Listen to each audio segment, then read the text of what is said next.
All right. Hello, everybody. How are you guys? I hope you guys are good. Hope you are having a fantastic day or night, no matter where you are. Okay. So, this whole saga with everything that's going on um, with JLR and the allegations, well, this coming out has brought so much other stuff out to light. People are starting to find out more things. People are starting to um, I guess, get to know the person behind the persona, the character of who he truly is, right? So there's a lot of stuff coming out, a lot of stuff, a lot of crazy, crazy stuff. So we have a lot to get into today. Um, we're going to start with an interview that he did years ago. And I mean, I'll let you guys make up your own minds and decide what you think. But I don't think a whole lot of people have seen this because it's got very low views and it was years ago. So it's not something that I think a lot of people have seen. But he does, you do learn a lot about his character of who he is during this interview. And you can tell 100% that he is very happy with himself for what he's done. He's very, just no remorse, very happy for all of the things that he has done. So let's get right into it. Before we get started, please hit that like button and make sure you subscribe to the channel if you have not already done so.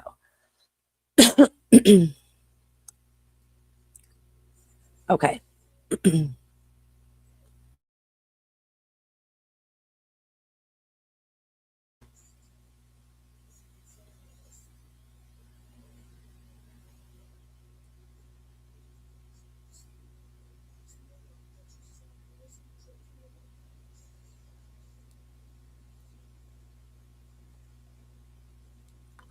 Oh, come on.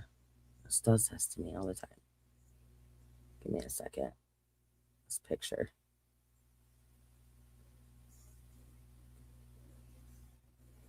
I gotta fix this.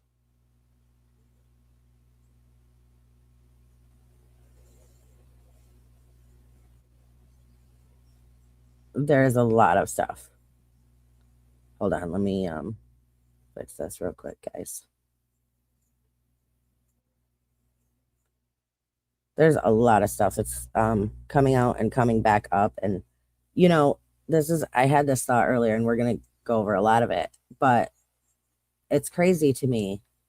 And what, okay, let me say this. I think by him keeping these things out up there and keeping them out, and it truly does show that he just does not care. He just not a care in the world for anything that he does. And it's all just it's all about, fame and money. And that's what it is. But okay, I gotta get this video to come on, so give me a second. It does this with a stupid green screen.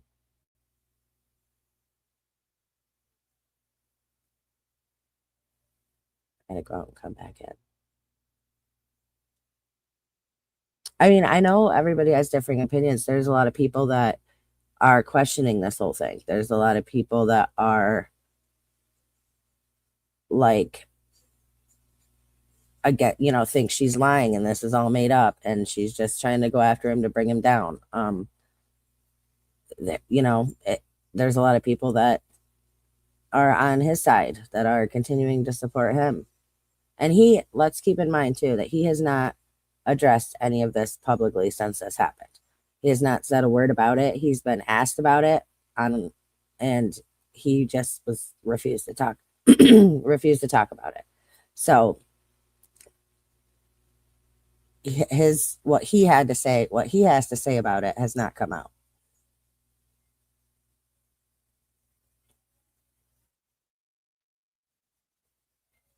Let's see if I can get this dumb thing to work.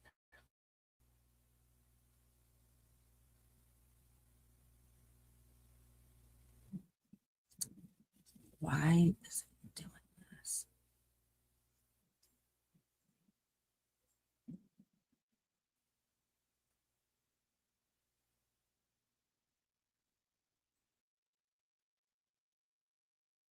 Ugh. I do not know why this is happening.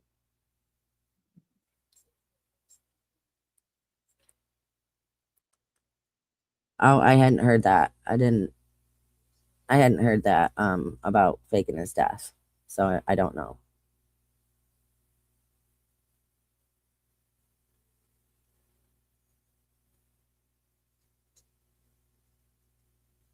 Sorry, I'm just trying to figure out how to get this because it doesn't want to play. Let me try changing the thing and see if this helps.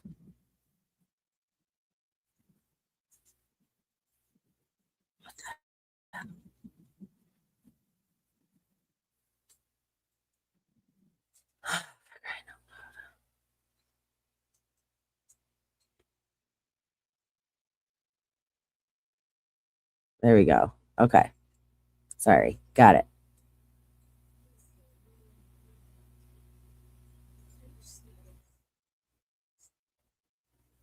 Yes, it happened in Washington. Um, in Washington. That's where the police reports from. That's where this particular incident took place.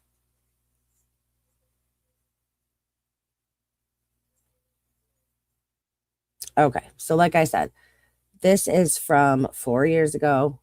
This is a interview that he did. And let's check it out. Let's see what he had to say about it.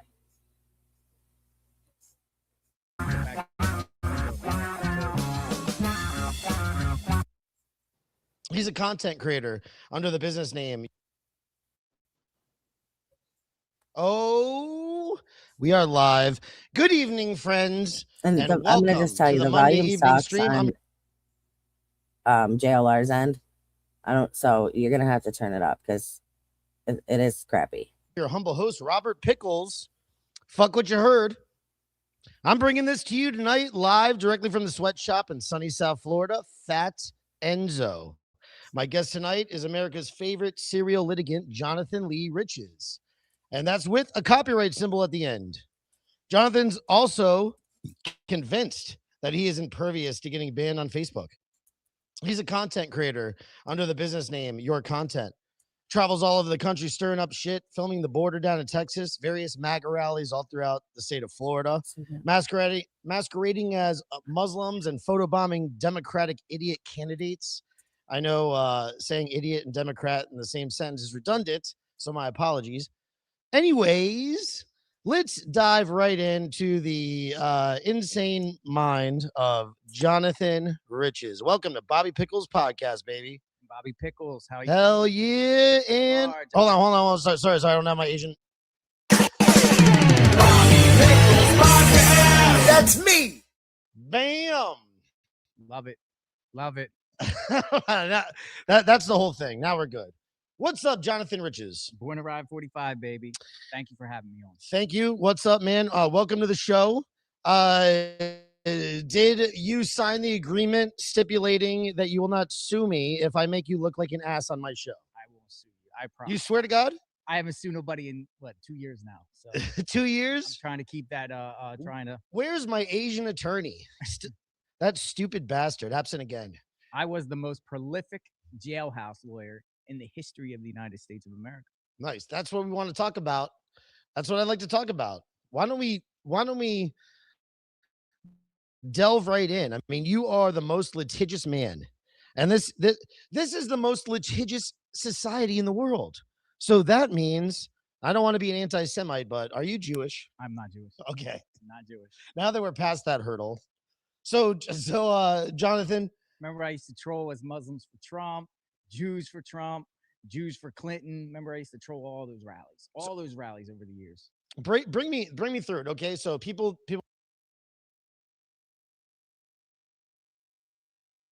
Yes, he's very proud of everything he has done.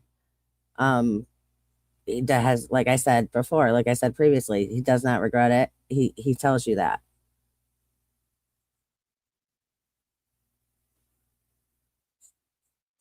Okay. that do not know Jonathan Riches, okay, why do you have such a like in-depth Wikipedia page? All right. So no one on this earth has filed more lawsuits than me. I filed over 9,000 lawsuits 9,000 lawsuits. Crazy.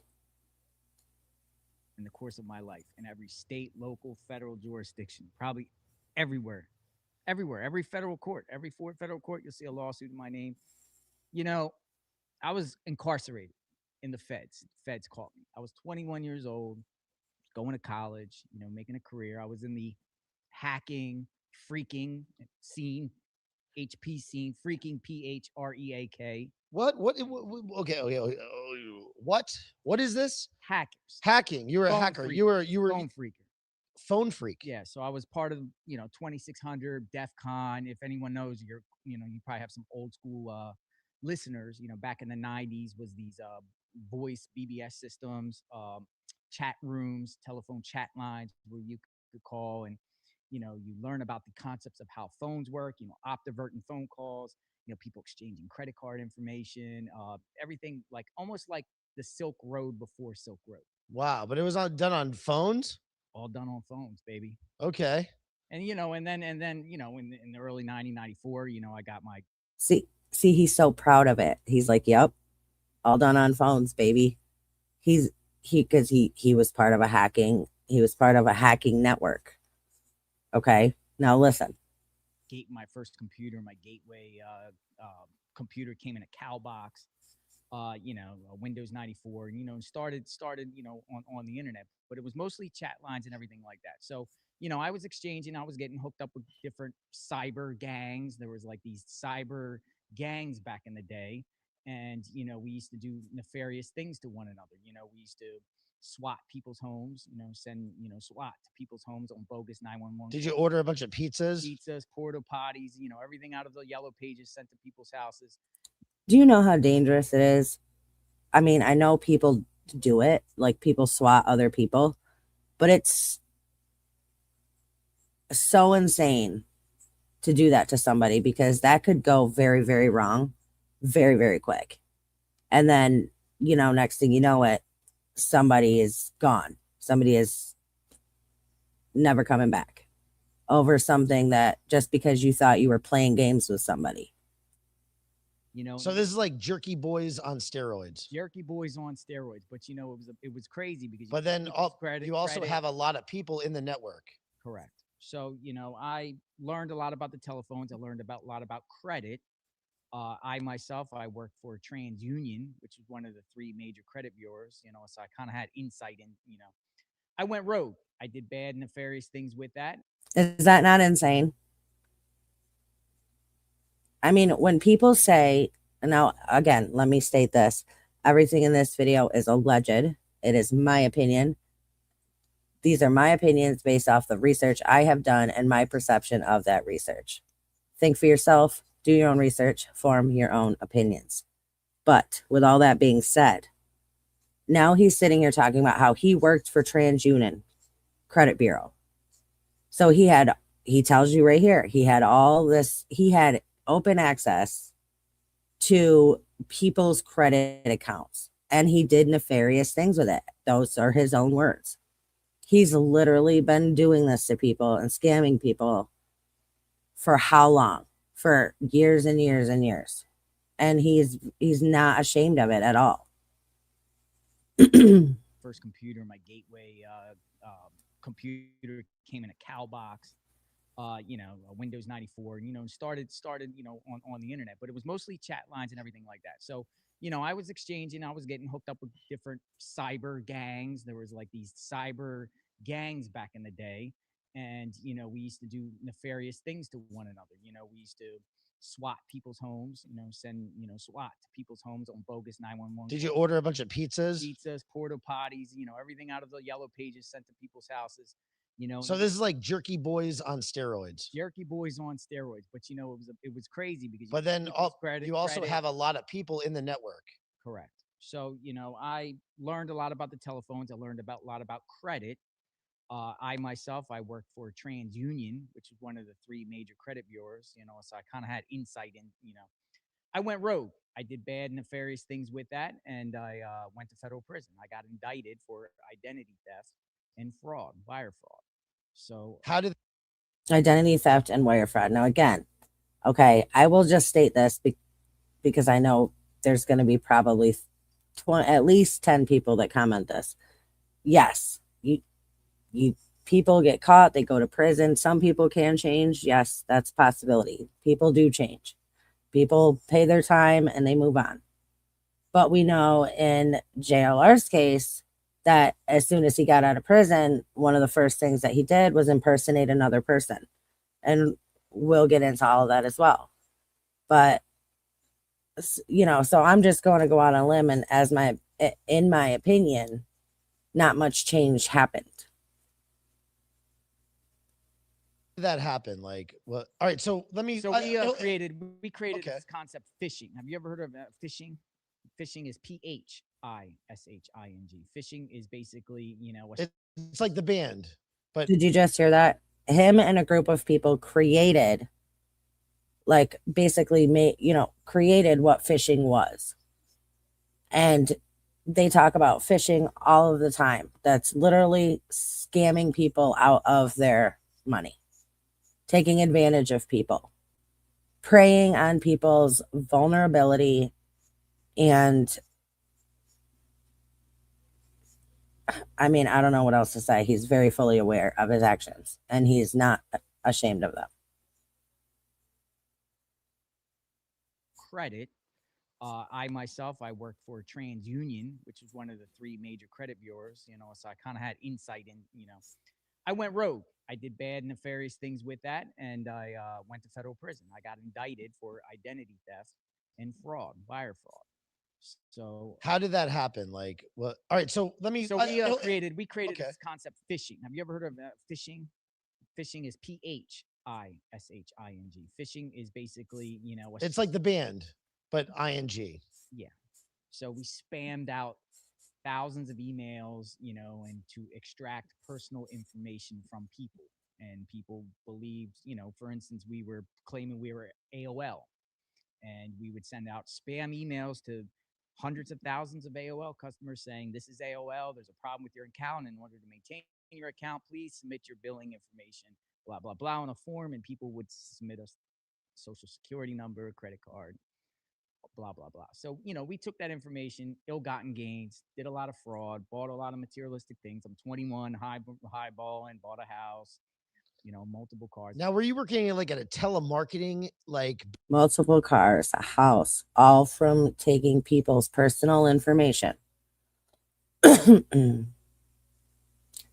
Like, let's just think about how many people this has affected. How many people have been affected by phishing scams, and it's a lot of it's elderly, where they give up their information, like he said, social security information, your name, your address, like you have access to, you basically scam people into giving you all of their information, and then you take it and then you go and do nefarious things with it and ruin that person's life, basically, because that's no joke. It is.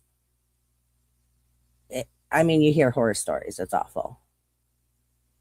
boiler room kind of situation? No, I mean, I was, Or you were just doing this on your own, out of doing your it on my own house? with a network of like we had a crew across the country. Everyone lived in different states, guys and girls. Wow. And then the big indictment came down. One day, I used to go into banks with, fake IDs. We had an ID, we had a PVC printer. We were making driver's licenses and credit cards. Whoops. And we would go into banks, and I would, get account, wipe out people's accounts. So one time, I guess the feds were watching me in the act because someone told on me in Texas, and they were watching me, and then they swooped in on me when I was coming out of the bank. They swooped me up, shipped me to Texas on an indictment, and next thing I know, I get 125 months in federal prison, followed by 5 years of supervised release. Wow. 5 years of supervised release, baby. That's 15 years of my life incarcerated. Oh my God. Yep. Wow, from 21 till 20. I'm really bad at math. Well, by the time I 36. went through the process, but 35 because I lost all my good time in prison, so I didn't get no good time. I didn't federal system. You don't get no parole. You do 87% of your time if you behave. But it took me a while to behave. So how did that happen? That like so they came down on you. They were the feds doing So like there an was investigation for a long time into Well, there was this. an individual out in Texas. He lived in Houston, Texas. He was doing something unrelated. He was he was using people's credit cards and sending large like electronics to like houses, UPS to people's houses, and then picking them up. So he got caught unrelated. He could have took the rap for what he did, but then he told the feds, "Hey, I know another guy that's doing something bigger in Florida, whatever like that," and drew the feds over to us. Isn't that always what happened? Always what happens, baby. I mean, I just saw that you were with another FBI guy, FBI informant, Enrique Tario. Oh yeah, yeah, hanging out with him tonight now, Mike Flynn. He is very, yes, he boasts about it like he's very, like I said, I mean, and that's the thing, people who regret what they did and people who actually do change, at least they have that, they have that, man, if I could go back, I wouldn't have done it. If I could go back, I would do it over. I wouldn't maybe have taken advantage of people, and their vulnerabilities, but he does not have that. And like I said, I don't know. Listen, I'm not a doctor. I'm not a psychiatrist. I'm not a psychologist. So I don't know what his, you know, issues are or why he feels the way that he does, or you know what I mean? But to me, it's crazy that, in my opinion, allegedly, he's just changed cons. He's just, now his con is, being an advocate and streaming and, claiming to be for victims and, just again, conning women and people out of their, you know, taking advantage of people still. That's what I'll say. Taking advantage of people. There's no lesson learned there. There's no changes that have been made. He just found a different way to do things. He found a legal way to do things.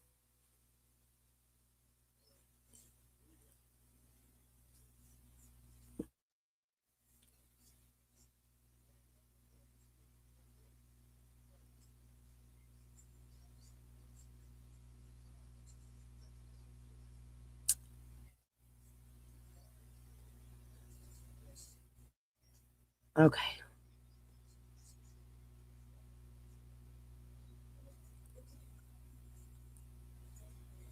Great Isn't con. that wait? But hold on, let me find the Enrique picture. Let me share that. He's so. Where is that? Oh god, it's gonna take me forever to find it. But so I get sent to Texas. It's crazy about how the federal system works, and Donald Trump was right about the DOJ corrupt to a core, right? I back the blue 100%, right? I respect law enforcement. I got law enforcement on my side of the family, right? Mm-hmm. But when it comes to the federal government and the DOJ, they're corrupt to a core. I'm showing the picture of you and the other Fed, two Feds together. So that seems to be the thing, though. Once they get one person, they get the other person, right? Yes. They get you to rat somebody else out, then you rat somebody else out, I didn't et cooperate. cetera, right? The good thing about me is I didn't cooperate. Everyone told on me, and I was the one that got sentenced to the most time, 125 months. Had no prior criminal record of any violence or nothing crazy. White collar guy, come from a good family. I just did Welcome, cyber stuff, Tiffany. but whatever. Thanks for coming. We're And happy to it have was you. a shock to me. It was a shock because when I pled guilty, which I did, there's federal sentencing guidelines. You do a pre-sentence investigation, they background on you, whatever like that. My guidelines were like 3 years, right? So I said, all right, I'll do, 3 years is fine. But then going in front of a federal judge was just so pissed off about all the thousands of victims that we did and everything like that. She enhanced me. Federal judge appointed by Bill Clinton, by the way. Clinton appointee Democratic judge gave me 125 months in prison. It was shocked. I was just like when she put the gavel down and said 125, I almost threw up. I was sick. But then I was mad. Then I was mad. I was like, F this. I'm gonna fight back. So as soon as I went to federal penitentiary. I didn't go to no cupcake camp. I didn't go to no Fed, sweet place, whatever like that. They sent me to a penitentiary. So, I went to Coleman, Beaumont. Where is that? Coleman, Florida is a federal complex in Central Florida. It's up by the Villages, whatever. It's a complex, but they have penitentiary there, and they have low, medium, and high. But they sent me right to the high. So then, they throw me in with like crazy people, you know, big time drug dealers and everything like that. So I didn't really fit it in. But When you first got there, what it was a culture shock. It was a culture shock. The very first time I went in, your unit. You're fucking 21 or so. 21, but then the very first time I went in there, I saw the Aryan Brotherhood like stab somebody up the very first day I was there. Like I just heard this guy getting stabbed up on the top floor, and they threw him off the tier. He's screaming. No guards are around, and I'm like, what the heck? What did I get into? Like, what world is this? Whatever, like that. And then I had to keep my guard up a little bit, whatever. I didn't click up or nobody. I wasn't with like no gang or nothing. You know what I mean? I was just a soloist, and I'm always a soloist. Went right to the law library and tried to fight my case. And that's So you just kind of like just stay out of everybody's way and stuff. Kind of just keep your. if you keep in federal. You became you had friends and stuff like that. Come on, I saw Shawshank Redemption. Yeah. Come on, man. You hold 15 yourself- years. What? You hold yourself. You You carry created a full yourself. life inside of there. You respect. You don't go over anyone's boundaries. You don't get into homosexuality. You don't gamble. You're fine. You're fine. And I had to fight a couple times. I held my own a couple times. I got my ass kicked one time. You don't take no shit from nobody. So I went to the law library and started fighting my case because I thought my case was like crazy. I was also sentenced in Texas. They don't play in Texas. They don't play in Texas. Because it's federal, so it's numerous states. So I had a lot of grounds for appeal. I started learning the law library, learning the law, and putting together an appeal. Appealed my case, but it got rubber stamped denied, and appealed it to the Supreme Court. Didn't want to hear it, whatnot. They came back when I filed my appeal, and they came back with the word frivolous. This is frivolous, right? So that pissed me off. That got me real. Said, okay, you want to see some frivolous stuff. So then I just started wailing out lawsuits. I started suing people. And Yeah. where my whole suing. Do me a favor. Just move your seat in a little. Do you think you can move your seat in? Absolutely. Try that. And then that should put you perfectly in the spot. So it's like right under you. Absolutely. I just want to make sure that we're getting the best absolute. Absolutely. Okay. And then maybe tilt it up a little bit. Tilt that up. That right there. Yeah. Perfect. Perfect. Yeah. Mic check. So all right, so you're in the system. You just got in there, right? And then now you go to the law library, and now you're starting to look into 4 years ago. Oh my god! By the way, can we like share some shit? We have some stuff in common. I don't have no federal thing, but I did get a felony when I was 18 years old. Okay, a non-violent, non-sexual, drug unrelated felony, Nice. and it fucked up my whole life, man. My whole life I had to go to job interviews, and like the first thing I had to do was tell that, I learned how to like overcome that by immediately saying it, hey, is this the type of company that will take a chance on somebody like me? And then usually 9 times out of 10 they will. But and I also did a little bit of phone slamming as well. I was I worked for like a boiler room telemarketing place, Nice. and we were flipping people's carriers over. We said we were from this Pro Call. Pro Call was the name of our was the fictitious Yeah. telephone company calling, and we would switch you over to Pro Call, and then by the time you found out that you went from AT&T to this other company, Yeah. you already had like a month of charges. Nice. It was called phone slamming. Phone slam. I had to Google. So I was doing that. I did that a little bit. So I understand, man, being young and getting caught up in this craziness, but then you had the whole cyber aspect to it and stuff. So Yeah, did you know how to code and stuff, or did you just like enough from like the MySpace era, that kind of stuff? Way before the MySpace era. What is- These were, again, they were called This is how 2600, what year was this? Mid-90s, early 90s. Mid-90s. Yeah, these were voice chat rooms. So you basically use your telephone, and the 1 through 9, each one holds a room, and you can. So count you're a little down older each than me. room. I Yeah, I'm graduated 44. 98. I graduated. I graduated in 94. Yeah. Okay. So you're like right out of high school. Right out of, well, I was doing it probably in 89, 90 when I was like a really young kid, teenager, get involved with the chat rooms. It's like a whole fantasy world. But man, there's these side. No big deal. Just literally have been, you know, practicing con since 89. No biggie. cyber gangs, they click up and they do some really nefarious things. Chat's on the using the computer though too. Well, the computers came in In and 80?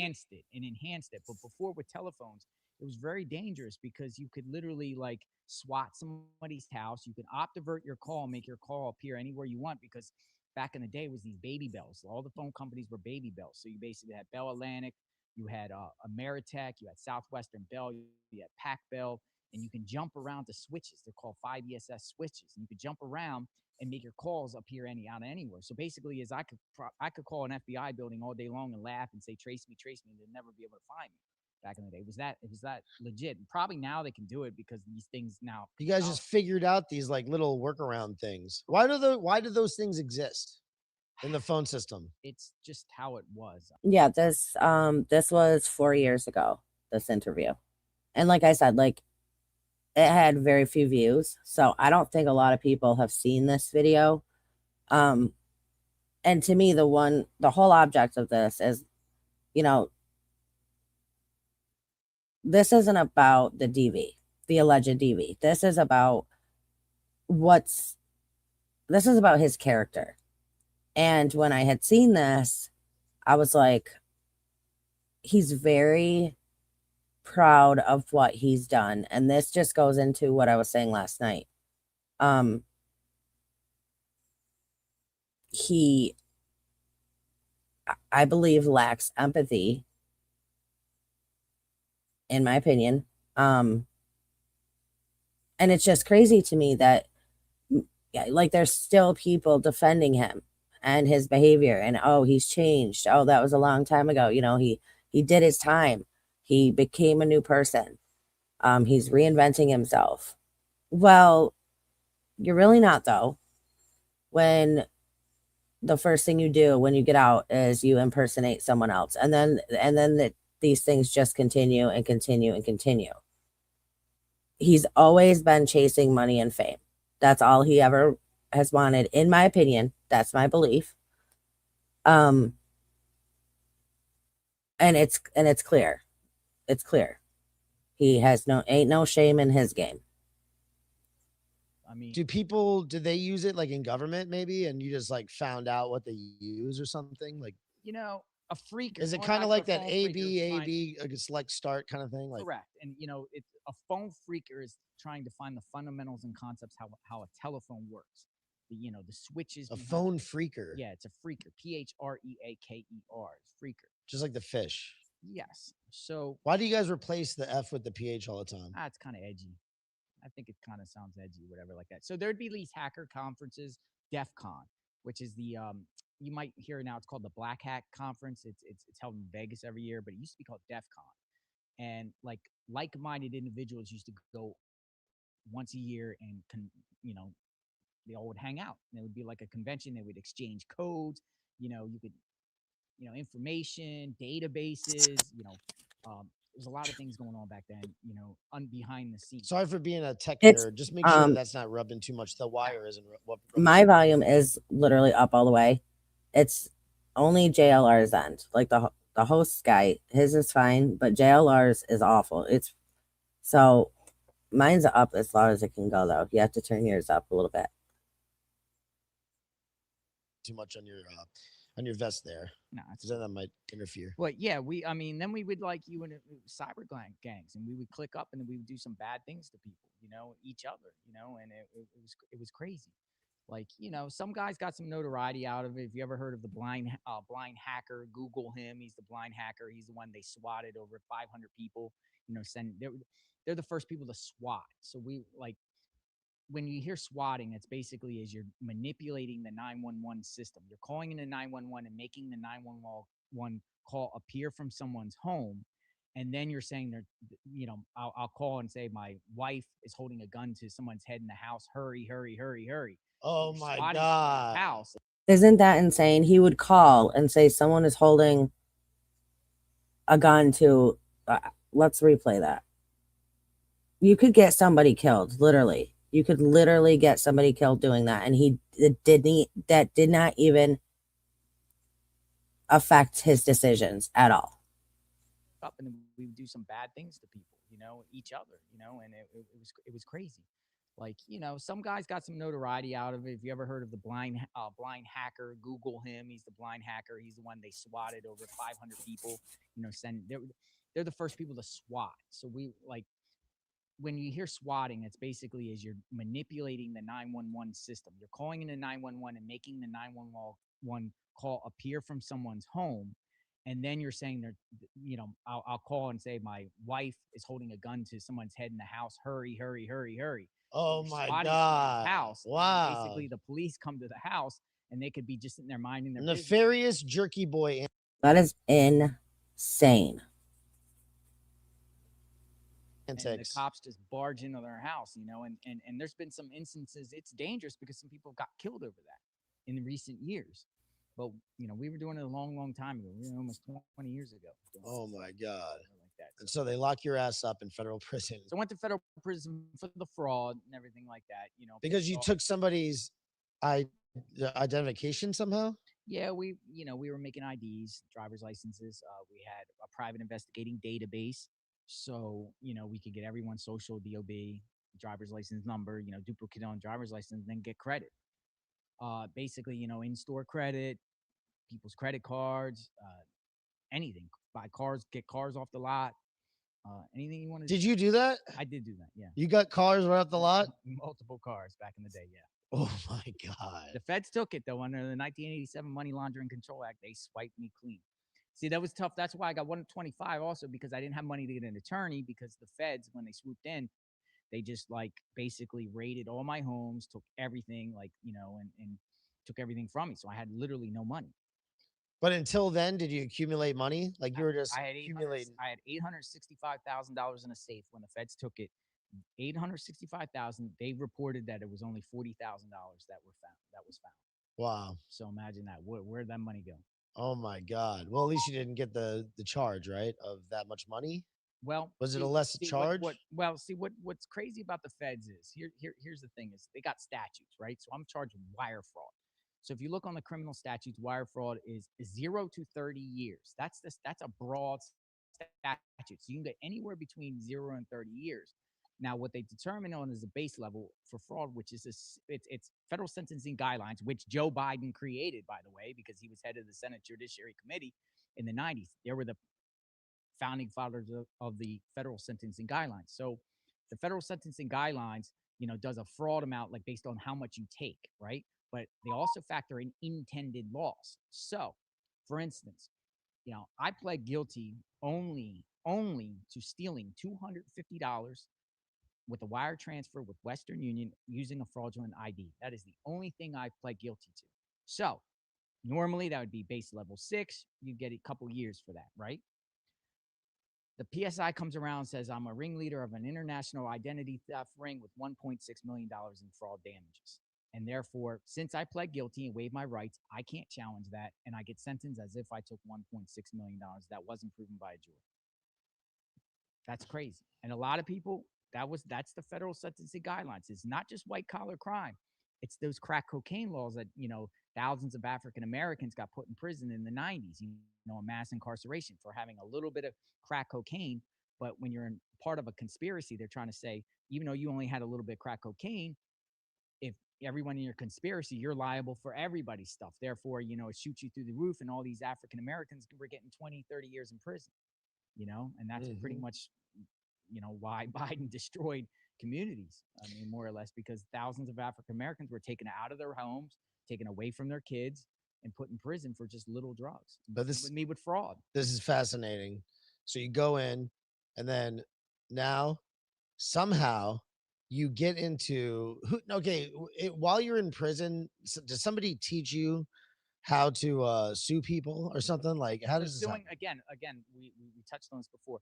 I went in and tried to challenge my own case. Yeah. I got shot down. They tried to say it was frivolous. So at that point, I was so mad that I already got 125 months in jail. And I thought, all right, it's time to retaliate. It's time to retaliate and boggle these courts down, waste their time, and submit frivolous shit all day long, 24/7. Why does your mind work like this? Well, over the Because check. it's that same mind is what put you into the prison system. Correct, and correct. It was, it was a void to fill It still time. exists, that mind, right? A lot of times people go to prison, they find something they do. Like you have You're sitting doing there it with now in the awesome MAGA artwork. movement as Yeah, well. you have awesome artwork here, right? You got cool. Some people go to jail as artists. Some go and play a musical. Some play sports, whatever like that. My thing was suing people. That was my void. That was my way to escape. That was my way to get a reaction out of people. Because when you sue somebody, that's taken seriously. No matter how Yeah. tried to say it was frivolous. So at that point, I was like so mad that I already got 125 months in jail, and I thought, all right, it's time to retaliate. It's time to retaliate and boggle these courts down, waste their time, and submit frivolous shit all day long, 24/7. Why does your mind work like this? Well, over the Because check. it's that same mind is what put you into the prison system. Correct, and correct. It was, it was a void to fill It still time. exists, that mind, right? A lot of times people go to prison, they find something they do. Like you have You're sitting doing there it with now in the awesome MAGA artwork. movement as Yeah, well. you have awesome artwork here, right? You got cool. Some people go to jail as artists. Some go and play a musical. Some play sports, whatever like that. My thing was suing people. That was my void. That was my way to escape. That was my way to get a reaction out of people. Because when you sue somebody, that's taken seriously. No matter how frivolous it is, the other party has to respond. And it's an actual proceeding. And the judge hears sides. So you sue an individual, no matter how frivolous it is, whatever, that person has to lawyer up, or they have to respond to your suit, or they could lose in default, no matter how frivolous it is. So you're And almost like controlling some. I'm behind bars, and I'm like just like targeting anybody. Like you I'm still have power, get power. even though you were taken out of society, right? Through litigation, you still had some semblance of power Correct. in society, Yeah, it was right? almost like And apparently even the Guinness Book of World Records tried to give you the title of most litigious man, and you even sued them. Isn't that sue correct? them. Yeah, sue them for for yeah. That's interesting. So the Guinness Book of World Records said, they said you have a record. At that point I was like at 5,000 suits or something like that, 5,000 lawsuits, and they were like, we want to include you in the book, whatever like that. So I sued them to stop, from them publishing me. Sue them. So it was Why though? Why would you? But I know I that was just being a it's funny. cog in It's the funny that you did that. yeah. But did they end up publishing you in there or what? They did not. They actually changed their mind at that point because they had to respond to my suit.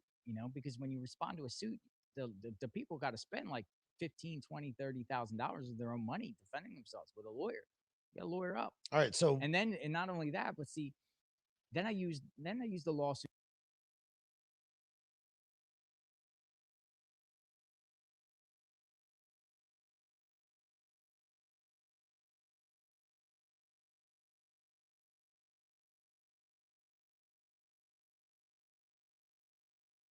as a weapon, right? You can really, really do damage to somebody as with the lawsuit. let's back up for a second. You're in the law library. You're in the prison law library. Learning every trick. What's the prison law library It's like? computerized. It is It is computerized on LexisNexis.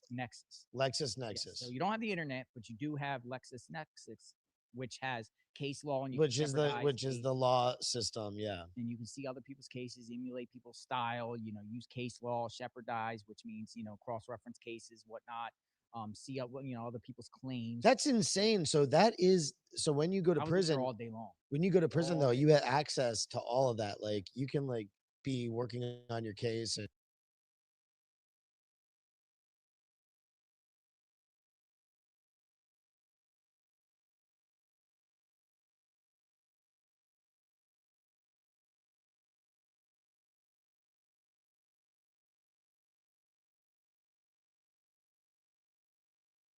Used to wake up doing it yourself. when I wasn't in the hole. When I wasn't in the hole, and the prison wasn't retaliating against me, I used to get up every morning and run 10 miles in the rec yard, then hit the law library up all day, and then go to bed. I'm tired, go to sleep, repeat itself. 10 miles? 10 miles every day. Swamp's thin. I eat a lot. I'm thin. Got fast metabolism. That's still from those days? Yeah, but even when I was in the hole, I used to run back and forth in the cell, a little tiny cell, whatever like that. But accumulating lawsuits, right? So I used to not only have I file lawsuits, but I would help inmates too. I would help inmates file lawsuits. But I want to know first how you figured it out.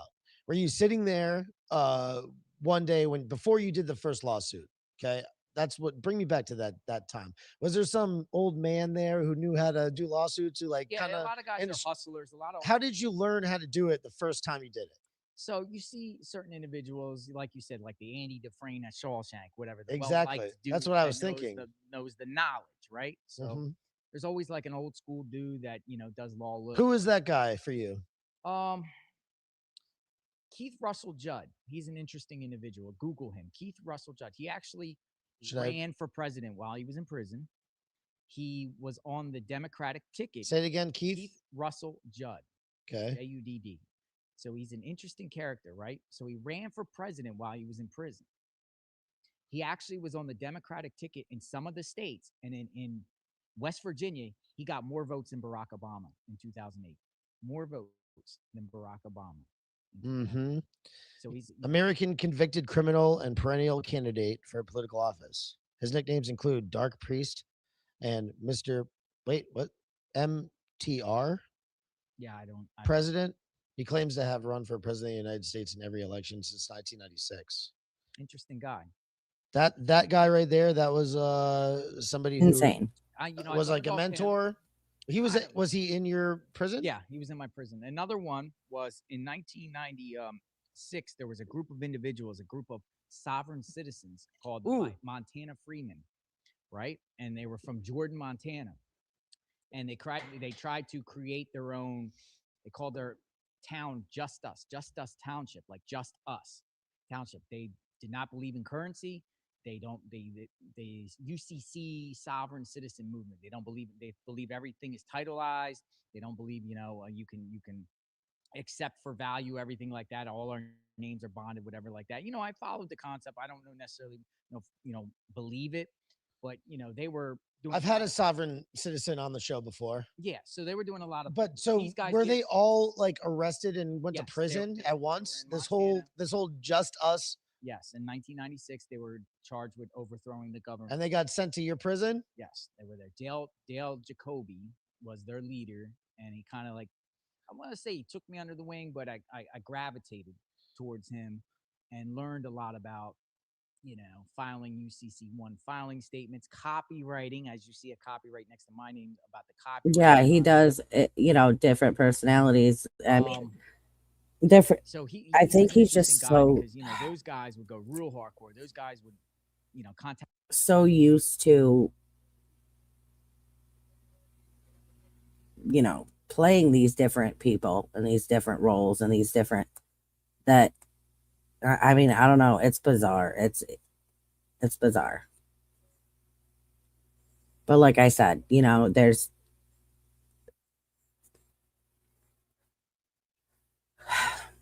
it says something about somebody who can do these things, who's proud of doing these things, who has no remorse, no empathy for any of the victims of the crimes that he's committed, of the, no thought of the person on the other end. None whatsoever. And that's not, that's the thing. This isn't about, whether or not he did what Magnolia said he did. This is not about whether or not he is a con man, which I mean, he's admitted to. He's very proud of these things, but it's going to show that he just literally does not care about anybody else other than himself. That's it.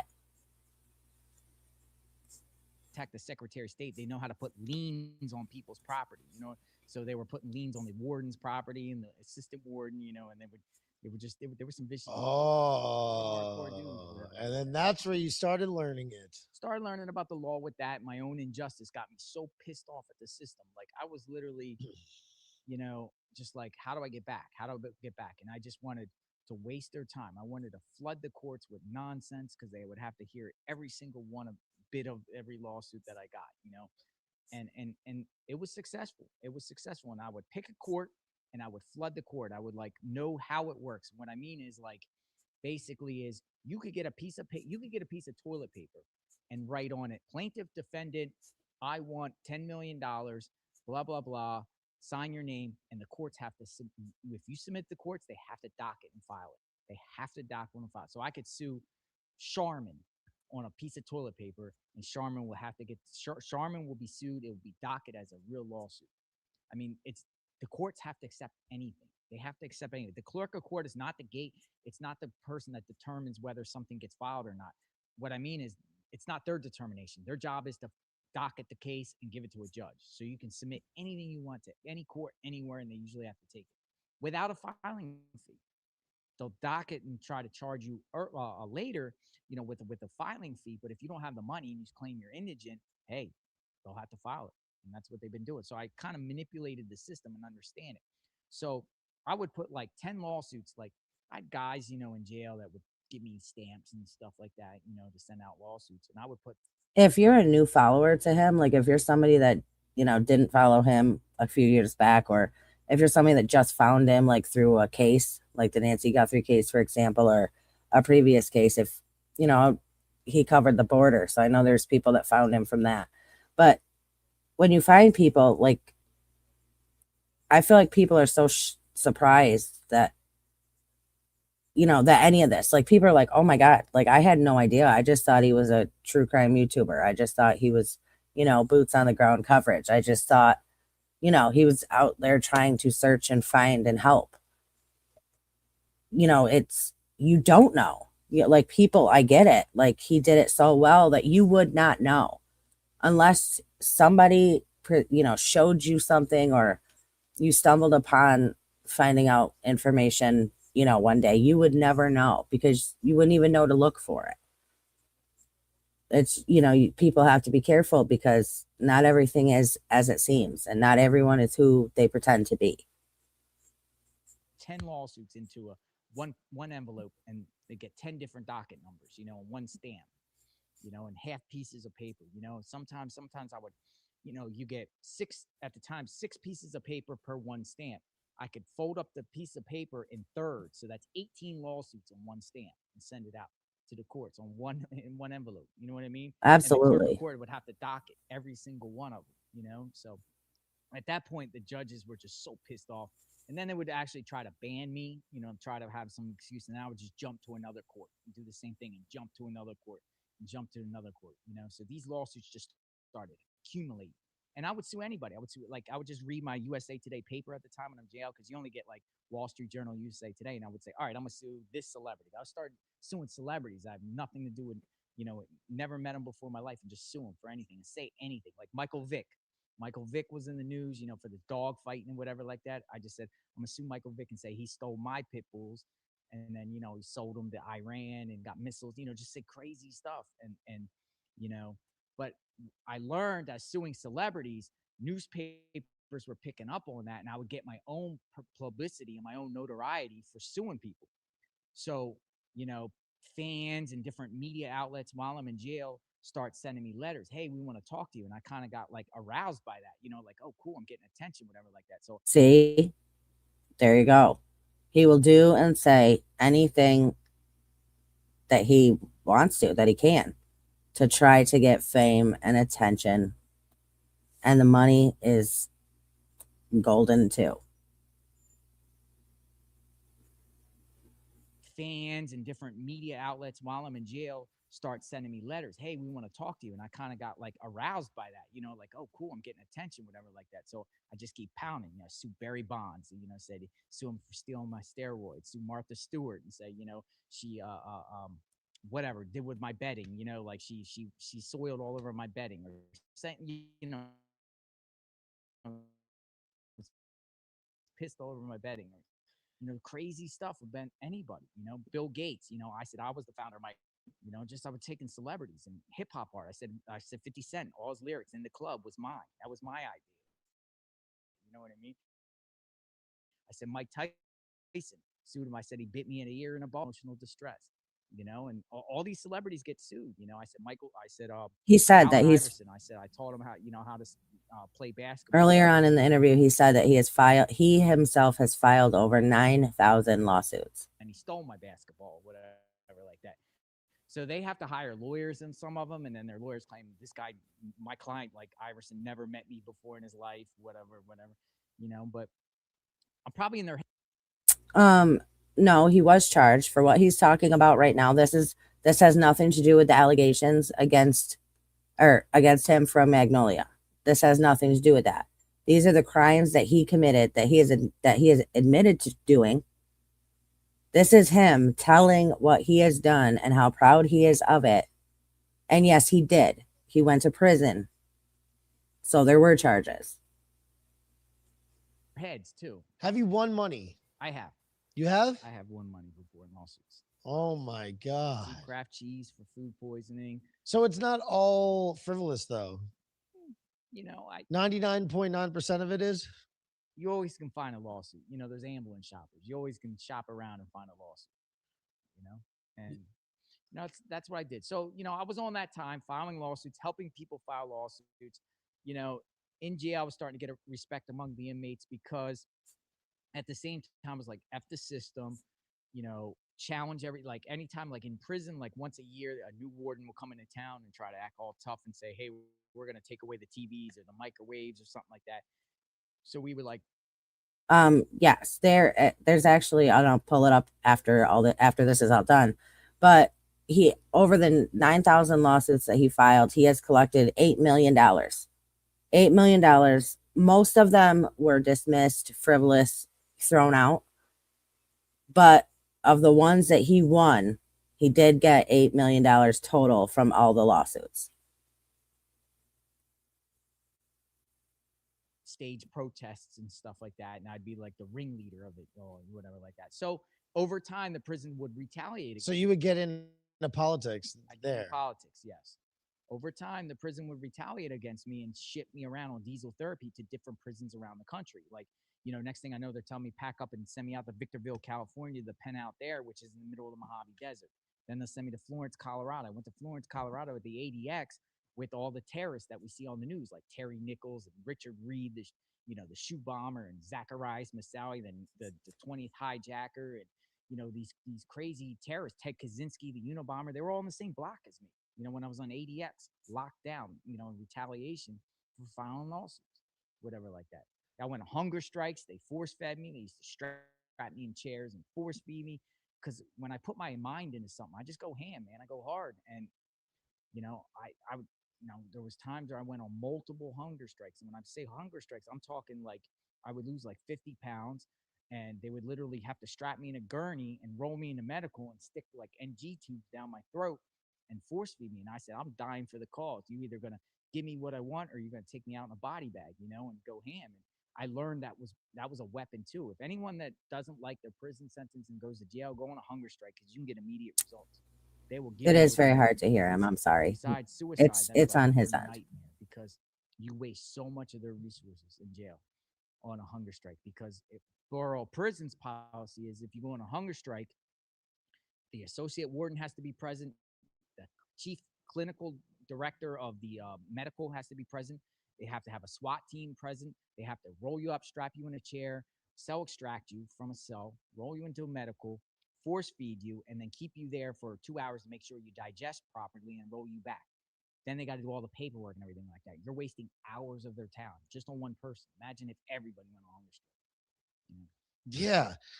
Listen, you have a crazy Wikipedia page. I mean, so is this real? It is real. So it is over the time, I eventually did my time. I lost all my good time, got out of prison. Got out of prison in 2012. 2012, got out of prison. I served the entire 10 years. Mm-hmm. So I just jumped into trolling at that point, right? That's when I like. Can I read a little bit of this for a second? Go ahead. Jonathan Lee Riches, born December 27th, 1976, is a former federal prisoner, inmate number 40948-018, known for the many lawsuits he has filed in various United States district courts. Riches was incarcerated at Federal Medical Center, Lexington, Kentucky, for wire fraud under the terms of a plea bargain. His release date was April 30th, 2012. He was arrested violating his federal probation in December 2012 when he left the Eastern District of the state of Pennsylvania without permission. He allegedly drove to Connecticut and impersonated the uncle of Adam Lanza, the shooter in the Sandy Hook Elementary school incident. You son of a bitch. That's fake news, right? This is how. No, I'm saying this. I exploited fake news. So when I got out of prison, I started going to Facebook and start hanging around with conspiracy theorists a little bit. I'm still in politics. I'm filing lawsuits against Obama and all that. But Sandy Hook happened. Sandy Hook happens. First James Holmes happened in Aurora, Colorado. So, it's interesting with James Holmes' case because the day, the guy that shot up the movie theater in Aurora, Colorado. Okay. Yep. Yeah. With the pink hair or something. Yeah. So I went to I went out there and went to his arraignment, but I put a dress on and a wig, and then when he got arraigned, I was like, I stood up and I just said, he's part of the Illuminati. This is this is a government conspiracy, false flag, MK Ultra, start. Now, wait a second. You don't believe any of this? You're just saying it? I was just making a scene. And then the judge kicks me out, whatever like that. I feel like you just terrorize everything. Like was having everybody. fun. No, but that's what you do. Yeah, kind of You love terrorizing people. wreck havoc a little bit. So Sandy Hook happened. So as soon as Sandy Hook happened, I got in my car, went right up to Sandy Hook. So when Sandy Hook happened, there was a makeshift memorial. I'm sorry to hear that, Jenny, but I'm glad you're here. Yeah, I think, unfortunately, a lot of people were duped by him, and some still are. A lot still are. But if I can help just one person's eyes be open to, somebody that's literally proud of taking advantage of vulnerable and gullible people. He said it himself. 2019 Huffington Post interview. Then I feel like that's a good thing. So I'm glad. That, I'm sorry it happened, but I'm glad that now you're aware of it. Of the victims that they put at the school. Tons of media was out there, whatever like that. And I said, well, let me see if I can troll the media a little bit, right? So I saw the memorial for the victims. I got on my knees and started pretending I was crying, right? So next thing I know, all these like fake news reporters, New York Times and New York Daily News Post and Huffington Post and those idiots, they start flashing, their cameras in my face. Hey, you're very emotional here. What's going on? And I just winged it. I said, my name is Jonathan Lanza. I am the uncle of the shooter. I'm here to pay respect to the victims. And they were like, what? You know what I mean? What? And next thing I know, I'm like surrounded by by people like a press conference. And they believed me. I was the uncle of the shooter without any fact checking, without any. Isn't that insane though? Who does that? Who pretends to be the uncle of the shooter and walks around and does what he does? And it's not only that. Not only did he go to out in public pretending to be the uncle, but he literally, and I'll show you a clip. This is not fake news. This is legit. It's a news clip from years ago. He actually went to he got a change of address card, sent it into the post office, posing as James Holmes, and changed James Holmes, who was the shooter, to his home address. And they actually caught it because in a video, he had a magazine that was actually addressed to James Holmes at JLR's address. So, you're talking psychotic type of behavior, in my opinion. Identification, whatever like that. And I just winged it. I said, I was right. So next thing I know, all these like fake news reporters, New York Times and New York Daily News Post and Huffington Post and those idiots, they start flashing, their cameras in my face. Hey, you're very emotional here. What's going on? And I just winged it. I said, my name is Jonathan Lanza. I am the uncle of the shooter. I'm here to pay respect to the victims. And they're like, what? You know what I mean? What? And next thing I know, I'm like surrounded by by people like a press conference. And they believed me. I was the uncle of the shooter without any fact checking, without any identification, whatever like that. And I just winged it. I said, I was just with Adam Lanza 2 days ago at a barbecue. I can't believe he did this. We're distraught. He was having emotional problem. He was on Fan App. I said he was on Fan App. Psych medications that caused him. The next thing you know, InfoWars and everybody's putting stories out that he was on Fan App because, it came through me. Like came off the BS. Here's another thing.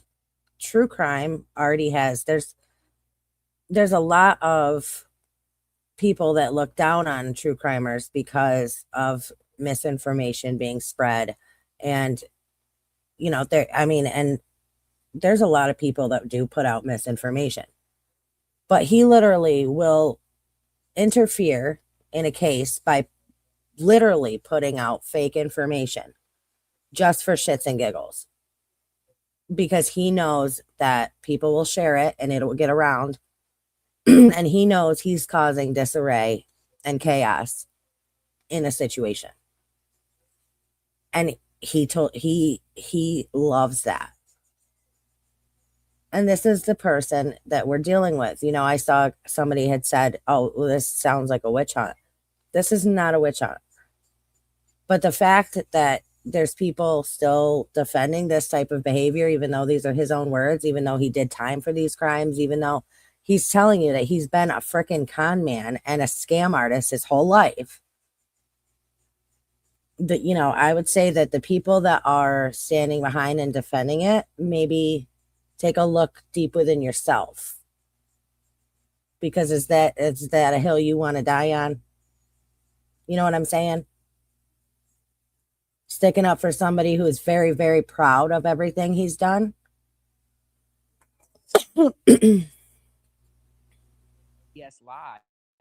But that was like the start of fake news, showing that these people are fake because these sources and. But what you even see too is that, and look at right behind you. If you see right behind you, it says 9/11 was inside job behind you. Move your head like this. For 2 seconds, you see it. Boom. Yeah. There it is. Yeah. But what I've noticed too that some stuff, like for instance, capital stuff, you know, like is fictitious when it comes to like whatever Alex Jones was reporting, kind of, you know.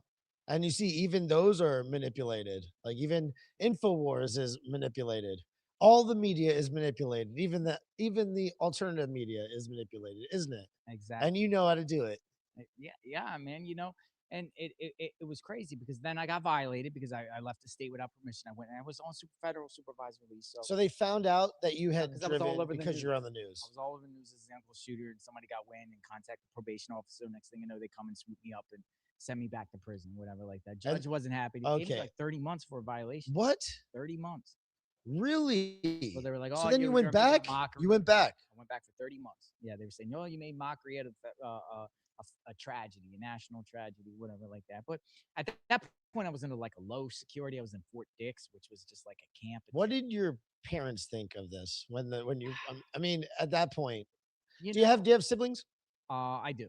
I have a sister and my parents, right? So, you know, Were they disappointed in all this? Yeah, man. You know, and it was crazy because then I got violated because I left the state without permission. I went and I was on federal supervised release. So they found out that you had driven all over because you're on the news. I was all over the news as the uncle shooter, and somebody got wind. You guys are welcome. Thank you for being here and for watching. To prison, whatever like that. Judge wasn't happy. He gave me like 30 months for a violation. What? 30 months. Really? So they were like, "Oh, so then you went back. You went back. I went back for 30 months. Yeah, they were saying, "No, you made mockery out of a tragedy, a national tragedy, whatever like that." But at that point, I was into like a low security. I was in Fort Dix, which was just like a camp. What did your parents think of this when you? I mean, at that point, do you have siblings? I do. I have a sister and my parents, right? So, you know, were they disappointed in all this? Yeah, probably made poor choices. You know, I mean, I really was just going reckless and radical with stuff.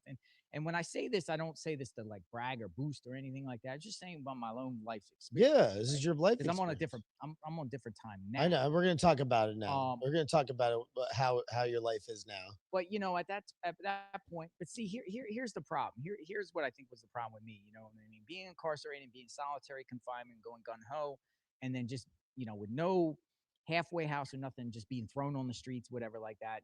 You know, after being incarcerated through my entire 20s, whatever like that, I didn't know how to adjust. I really didn't know how to adjust to society. You know, and wanted to try to make a name for myself. Did you feel robbed? I did. I lost years of your 20s. Yeah, absolutely. Because I just want to take a pause and just a polite reminder to please hit that like button if you have not already done so, and please sub to the channel. And if you want to join to become a member of our family, you can join, and we would love to have you. they ship you. The borough prison ships you thousands of miles away from your family. They take away my good time. That's the time that you could be finding a wife and having Find a wife, kids. build a career, Yeah, establish relationships, professional relationships, and everything like that. all that just because you were playing around on the internet. All about internet stuff, nonviolent crime, whatever like that. And we could jump topics about how that works too, because at the time the feds are putting tons and tons of African Americans in prison, but they also have to offset that by putting Caucasians in prison to make it look like they're fair. So some Caucasians get the brunt end of the bad end of the stick and get a lot of time. And they get a lot of time. And I guess I fell victim to that because I should have got a couple years. So you think you blaming it on that you're white? Well, I mean, I believe there's a quota. I believe there's a quota in the federal bureau of prisons, in the way they sentence. They have to make it look even. So I think my numbers, like it's all opinion. I don't have no proof of that. It's just my thoughts. Yeah, Whatever like that. yeah. I don't know about that. So going back to prison on my violation, then I was like, all right. So now I start using the lawsuits again. Like I sued so many people at this point. I was like, all right, well, I'm going to sue people as other people. And what I mean by that is, like, you know how to manipulate the news. So like I would sue like Britney Spears, but I would sue Britney Spears as Kevin Federline. Remember Federline, or Boy from Babies, but as her brother. So I would sue Christopher Federline versus Spears, because on the dockets it would be like Federline versus Spears, and all the media will see that and they'll think Federline versus Spears. What's up with that? And then I would pretend I'm Federline's brother, and say, oh yeah, blah blah blah. Or I would sue, like, I sued Rihanna as Chris Brown. I sued Selena Gomez as Justin Bieber's father. I would sue people, celebrities. I would just sue like celebrities as other celebrities. And this is between the years of 2012 to 15. 12. Where you're just on a suing spree. Just on a suing spree. Suing. I wrote a book on the Yes, you did write a book. You wrote a book entitled, hold on, let me see it. It is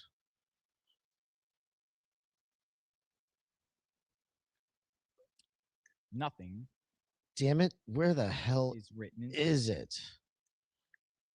What's it called? Nothing is written in stone. Nothing is written. Oh, comes now the plaintiff. Is that it? That's another one. Some selected lawsuits and poems. That's some chucklehead that just took some of my lawsuits that were on the PACER system, because you can go on the federal PACER system and see all the lawsuits anyone files, whatever like that.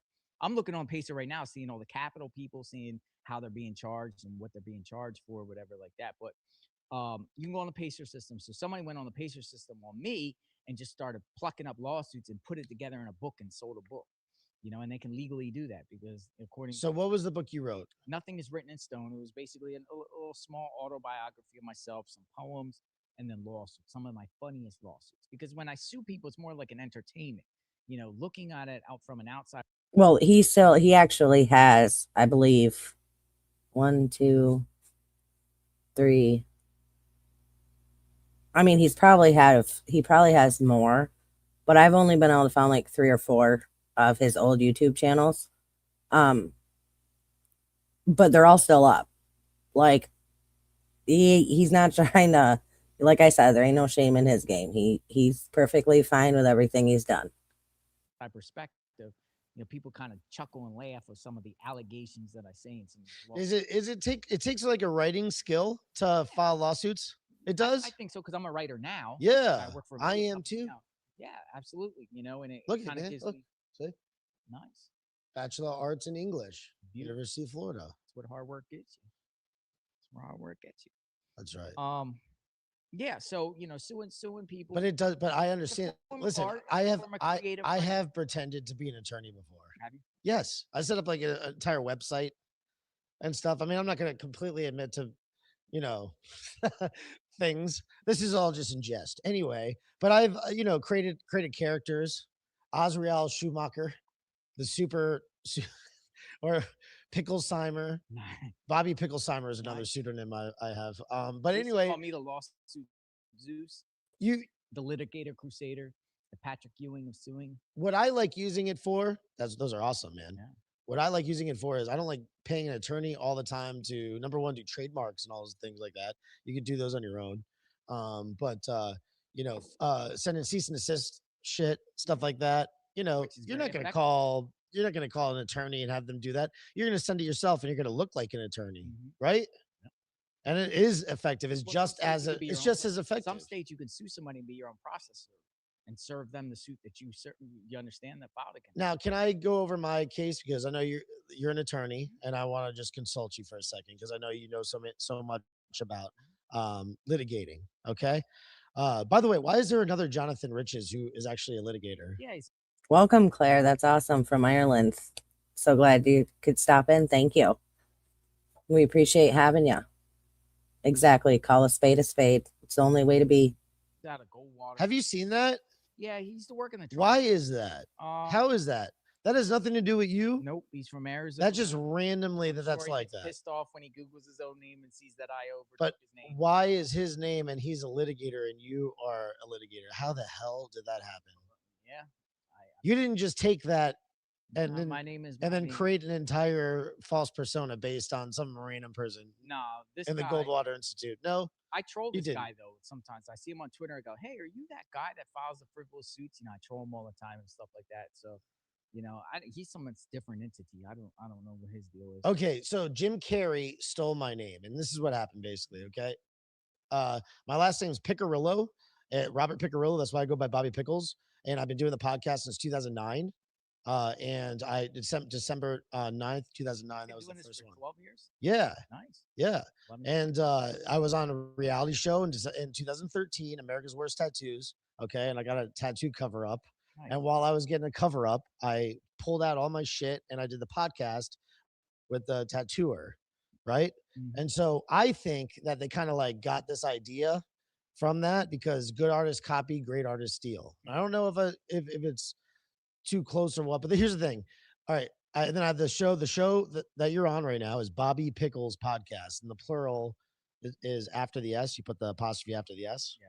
Okay. They put so Jim Carrey goes by a guy named Jeffrey Picarillo, goes by Jeff Pickles, and he has a show called Mr. Pickles Puppet Time, and it has a Pickles is just a funny name. I know, but it has alliteration. No, man, the whole Picarillo Pickles thing. Yeah, yeah. It's never been done before.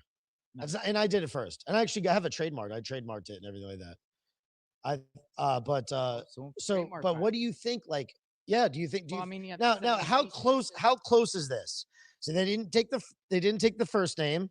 You know, they use a different first name, but they use Jeffrey Picarillo, Jeff Pickles, and then Mr. Pickles Puppet Time. Yeah. And then I'm Bobby Pickles, right? Bobby Pickles Podcast. And it's all the same way where it's B's and P's and stuff, right? And an apostrophe after the S, the same way. And that Picarillo Pickles thing. And then on top of it, here's another thing to add insult to injury, really. If you want to know the truth, these guys are repeat offenders because they did the same thing, this production company. It's it's a Showtime show called Kidding, okay? The whole show, particular show that he does, it's based on a false character, which I think is based partially on me. Okay. At least they get the name and everything like that from me somehow because I was doing the podcast and I was on this reality show. And the thing came out after. Yeah. Afterwards, they came out with the show, right? But it's also based on like Mr. Rogers. It's Mr. Rogers and me mixed together. And if you know, good artists copy, great artists steal. So you could picture some shitty writer out in Hollywood who's not very. Well, I mean, he should have, to be honest, once the DV allegations came out, he should have known that more and more stuff was going to come out because people were going to be looking for it then. So, I mean, he probably did. He probably saw this coming. So, I mean, not for nothing, but he should have seen this coming. Because sometimes all it takes is for one little thing to come out, to come to light before, before you got people investigating you, basically. Creative who sees a podcast, Bobby Pickles podcast, and knows that the name is Picarillo. I put it right in the description, the podcast of Robert Picarillo, aka Bobby Pickles. And they could have easily taken that, twisted it around, and they did the same thing on another show to Pauly Shore. Pauly Shore, all about the comedy store and stuff. Jim Carrey, his whole character is based on that like Paulie's family owning that and everything like that. And Paulie was even on a podcast talking about it, how it was so eerie. Allegedly. So there are allegations against him from his ex-girlfriend. There's a police report, there's a protective order, but he has not been charged with anything at this point. So, you know, just to keep it safe, everybody is innocent until proven guilty in the court of law. So, allegedly. Eerily similar to his life.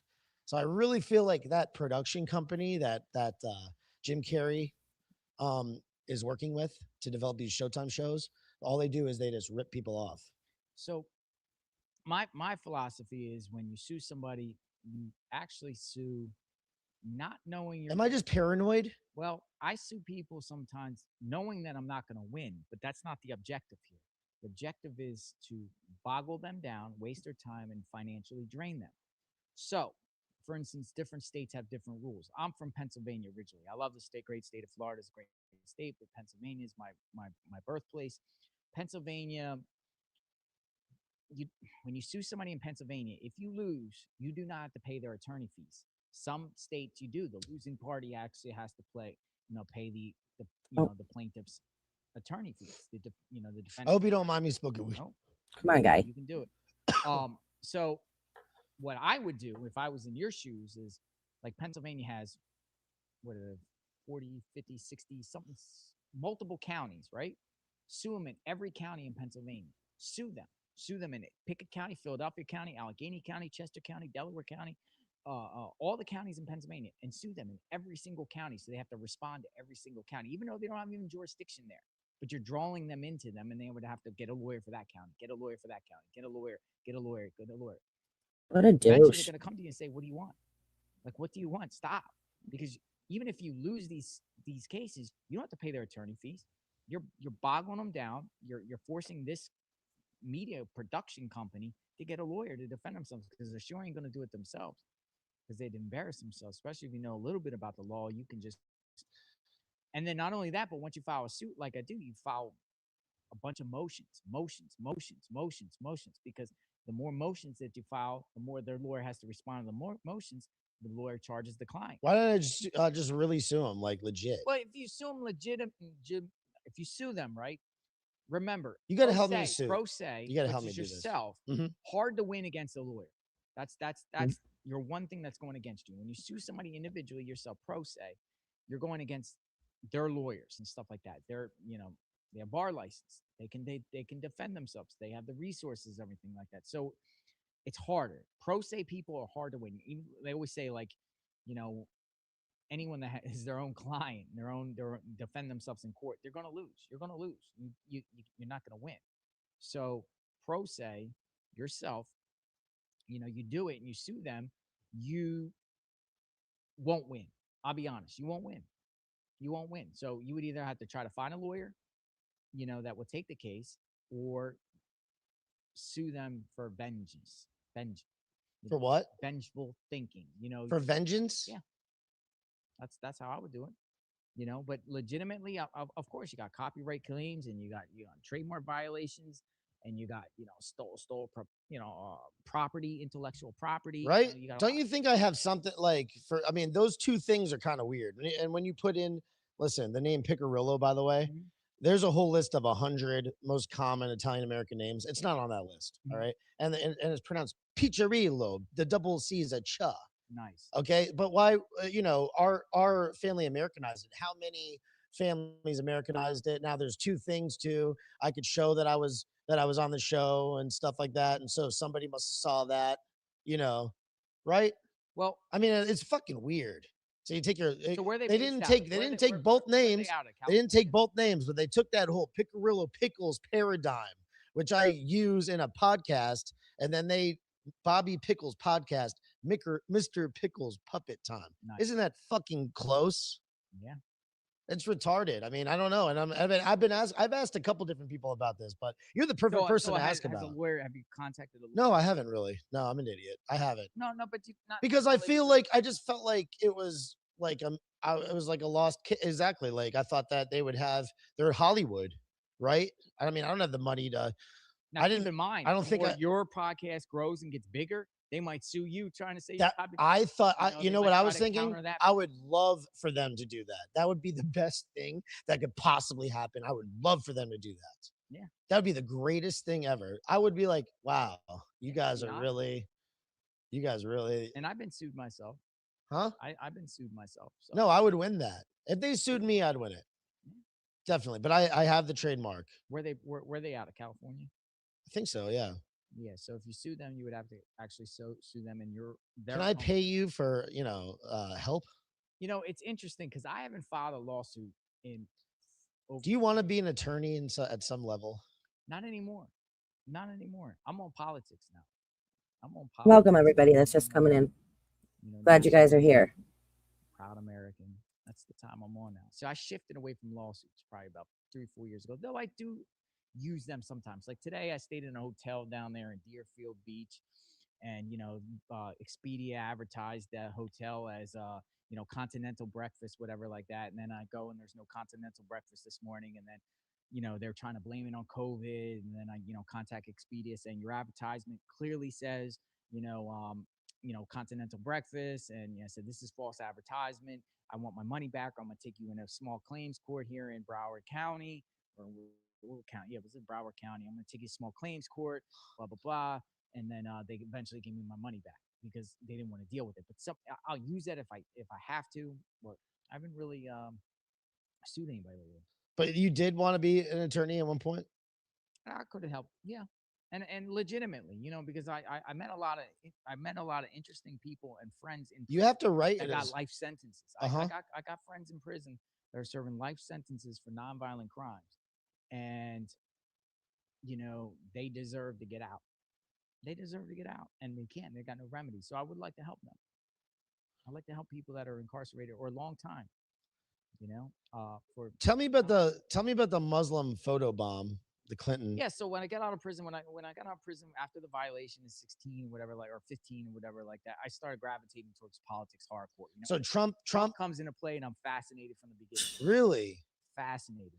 But look at this guy. This guy is a federal convict. I mean, he's been causing trouble all over for the majority of his life. And then but how is that good for Trump that he tracks us deplorables, Hey, because we all have like shady pasts in some way, kind of. Well, I just think the media just was just demonizing them and everything like that. And it's like, well, I can relate to that. But are we good examples? News and everything. Yeah, absolutely. Whatever like that. So Clinton started having rallies, across particularly Pennsylvania, because that was a battleground state. So every rally that she had, I dressed as a Mexican, I dressed as a Muslim, I dressed as a trans dude, for Clinton. When I was a Muslim for Clinton, the campaign saw me and was like, hey, come with us. And they put me directly in back of Hillary Clinton, as a Muslim, you know what I mean? For a photo op, because, the Muslims love Hillary or whatever like that, and I used to troll him, man. I used to troll all these people, Clinton, everything like that. But I got Clinton one time because I dressed as a Muslim, had a black kufi on, and then I got up front. They put me up front. And then when he was making his rounds for his handshakes after his rally, that's when I shook his hand. I was like, Bill Clinton, you're a rapist. Alhamdulillah, like that, and I spoke Muslim. I saw inshallah, and what is that? Alhamdulillah, I don't know, it's a Muslim term. I'm gonna show some of the pictures right now. Yeah. Oh my God. So I'm going through. And I would go to Trump rallies too, and I would have fun at Trump rallies too. At first, I was kind of trolling around at Trump rallies, even though I'm pro-Trump. I was going around as like Muslims for Trump. Were you wearing Trump? Everything for Trump. I was going for like all kinds of outfits. I thought it was kind of cool going as outfits because outfits get a lot of attention, and I was like attention seeking, because then clout chaser. And then I would, Google image the events afterward and say, hey, look, I'm in the news here for wearing this outfit, because the media looks for odd people, people that have, different outfits and everything like that. That's, gets attention, and they just try to paint like, a kind of false reality in a lot of ways. I thought going to like political rallies is like the coolest thing in the world. I'm showing the picture. For those of you that are just coming in, this interview was done 4 years ago.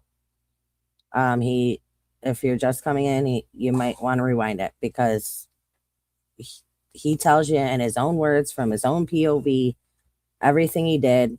He's proud of everything he did. no remorse, no empathy for any of the victims, and that's his character, in my opinion. Rally. I'm showing the picture of you behind. I guess Clinton. Is this you? You got the multicolored shirt on and Yeah, the well, it white. says pray for Orlando. I said I actually Pray for Orlando. Yeah, I actually told her I was a victim of Pulse nightclub shooting. I told her I was the victim. I was in the Pulse nightclub, whatever, like that. You remember the Pulse? But people just are you a They believe it. okay? Are you a just a compulsive liar? No, I just Are you a trolling them. sociopath? See, I had my followings and there were, my followers online. They were like, "Hey, troll this, troll do this, whatever." Like, I'll do what I'm game. You're just a troll. Kind of at the time. You know what I mean? I'm still. You're still a troll. I am, but I'm really ingrained in my belief system now. You're on You know, Facebook and you say that you cannot be kicked off Facebook, right? Is that the claim you make? I caught a band a month ago for the first time in 10 months.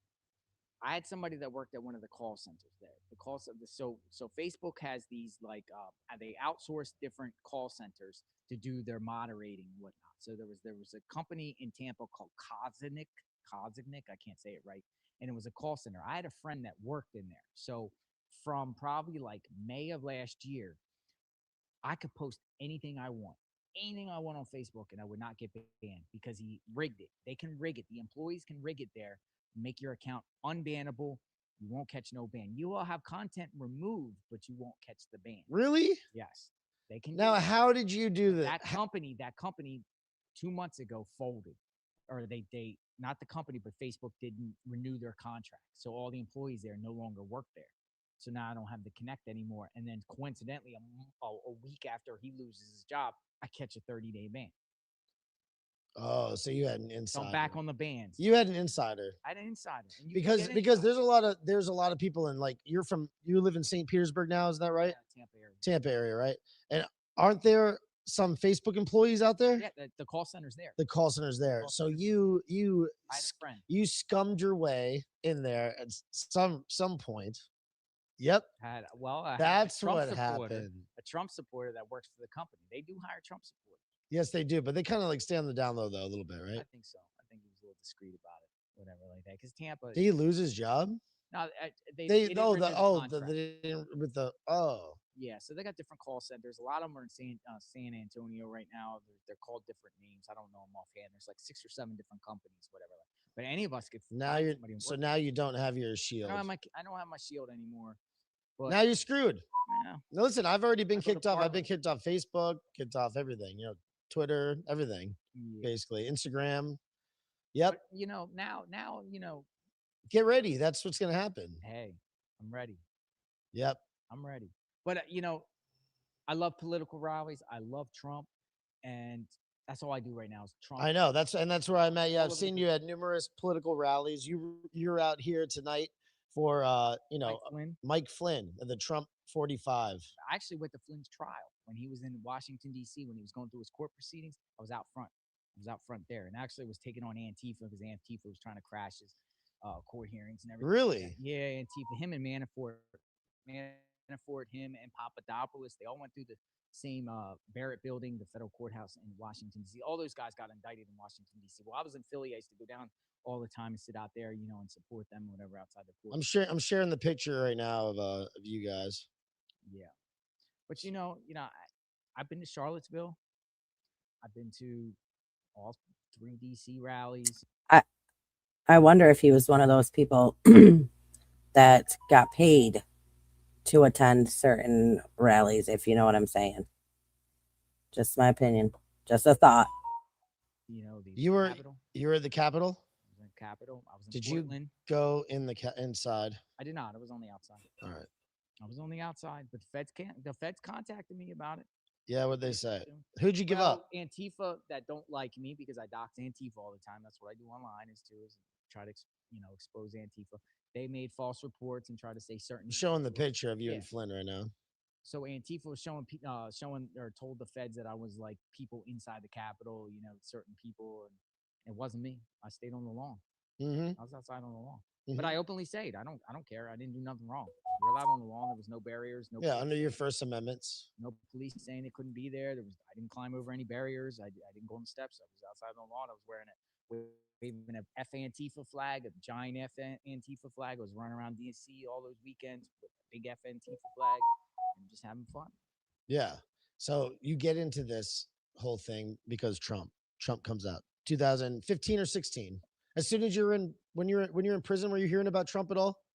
They like president. They like Trump. I was ending up. Well, Were you hearing? no, No, you weren't aware. they like When, Trump as the entertainer. They when like did you Trump as become aware of politics? 15. 2015. Before that, no. I would troll and sue politics and sue politicians, But you never really thought about politics in a major, in a serious, in a serious, deep way. Yeah. Now my belief systems are very strong. Like literally, like I don't think I would like for instance, like I was just saying the other day, like if I ever saw like Nikki Haley or Pence, whatever like that, I would be like, hey, can I take a picture with you? Now my beliefs are so strong. I'd be like, you're a rhino. You're a freaking rhino. You sold out on this country. You know, that's how I would be because I'm entrenched in my belief system now, and there's no more game playing. There's no more game playing with these people. You know, I hate rhinos. I hate Antifa. I hate BLM. Hate all the leftists. Hate them. Hate communists, Marxists. I hate them all. I hate them with a passion. And my life duty at this point is kind of away from the lawsuits, frivolous stuff that's done. I'll do it sometimes. Sometimes I'll be a little trolly, but I gotta expose them, and that's what I'm gonna do. That's what I do. I enjoy doing. You know, I hate leftists. Yeah, it sounds like you should be a proud boy. Probably. Do it sometimes. Sometimes I'll be a little trolly, but I gotta expose them, and that's what I'm gonna do. That's what I do. I enjoy doing. You know, I hate leftists. Yeah, it sounds like you should be a proud boy. Probably. You know, I've been offered. Yeah. Yeah. Yeah. I got a lot of Proud Boy friends. I got a lot of Oath Keeper friends, 3%ers, bikers. Born to Ride 45, baby. Yeah, I see. You're the consigliere. Is that right? Yeah, What is George that Colella. about? George Colella. Did he make you that? They made me this wonderful vest. They seen a lot of my work. That again, I in Florida, particular Florida, we got to hold the line. So there's BLM and Antifa up there in Tampa and Newport Richey, Florida, St. Pete. I'd be the very front. I'm not the biggest dude in the world, but I go right to the front lines and yell at them and wave my flag and yell. I'm showing the picture of George Colella. Yeah. Yeah, he's a good guy. He's been on before. Yeah, George is great. They're family to me.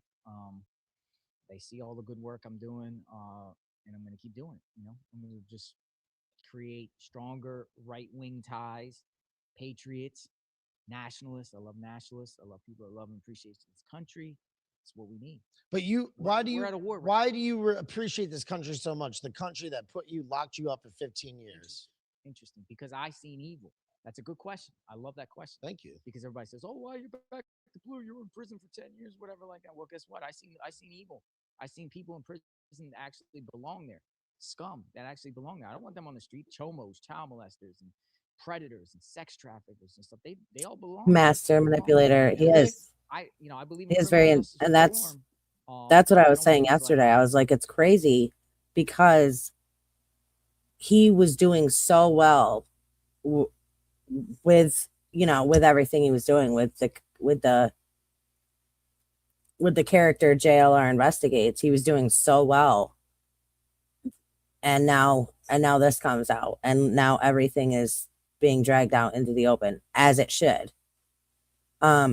Because he has made bukus of money. I mean, let's just look at the Nancy Guthrie case, for example. He has made so much money off just those people that were donating to him because he was boots on the ground advocating for Nancy. They all thought he cared. They all thought he cared and was passionate, and that's why he was doing what he was doing. And that's why they were sending him money and help and, trying to make sure he had everything he needed. And the whole time it was just a thing for him. Infamy and fame. I mean, infamy and money. That's all he wants. And it seems almost like he'd do anything to get it. But that's the unfortunate thing for the people that are on the other end of that, because like I said, they are being deceived. It is deceitful. For pedophiles and child porn people, sex traffickers, they don't deserve any chances. You know, so I seen evil. We need police. They're our first line of defense. We need police because if not, we have anarchy. I don't want anarchy. You know, I live in a nice neighborhood. Don't you think they're a little too trigger happy sometimes, though? Like Police? yeah. I mean, if you're just coming into this, you really need to go back and watch the beginning, because he talks about how he was basically at the forefront of phishing and taking and collecting people's personal information, getting their social security numbers, getting all their personal information. He worked at TransUnion Credit Bureau. So, and he was doing some devious shit. You know, he was taking it, he was doing things with it, him and his little group. And he's not ashamed of that. Like, did time for it, you know, but not ashamed of it at all. Got out of prison, did his 10 years, got out of prison, 5 years supervised release. And one of the first things he did was impersonate the uncle of a shooter. I mean, it's wild. It is wild. Again, if you're just coming in, please do me a favor, take a minute and hit that like button. Subscribe to the channel if you have not already done so. And if you want to join to become a member of the family, we would love to have you. Anybody else, if you want to donate to help the family, the links are down in the description below. It's interesting because we did a mask. Remember we did the we went maskless in the Palm Gardens Mall, right? Chris Nelson, if you're listening, you know, he opened Florida. So Yep. Everybody took their mask off and everything like that. I was a journalist because I work right for your content, but I kept my mask on in the media. But the police give me the trespass. You know what I mean? And then I have a handicap sticker on my place card on my car, and I parked in a handicap spot at the mall. Then, after they gave me the trespass, they tell me to leave. And when I'm leaving, they stop my car and say, "Let me see your place card." And they're thinking it's fraudulent or something like that, and they're running my name and. You know, they're just harassing me. So, and these were black. Unfortunately, lots of people were cops. Like, bamboozled. there's It a bias sucks. There's something. I'm with Trump clothes, you know, a Trump hat. I had a MAGA hat. You know, there's something going on here. So yeah, some are trigger happy, some are so gun ho and GI Joe, and you know, there's bad apples in the bunch. You know, but overall, police are cool. I have no problem with police. Really? I have no problem with police. Even though you were, you know, even though you yourself. Welcome. Good. Glad. I wanted to just play a segment of that for a second. If I could find it. That was fun times. It was. Oh, there it is.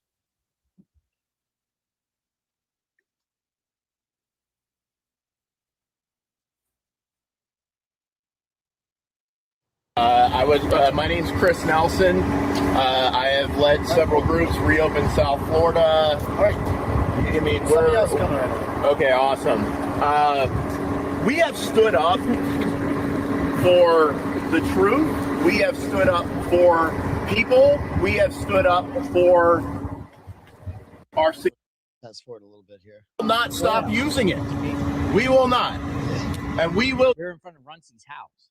Oh, is this here? So They're all going to go in with their masks. They're going to take it off and show, say no to masks, just like this. I am in my official capacity, so I'm going to keep my mask on, even though I support this cause.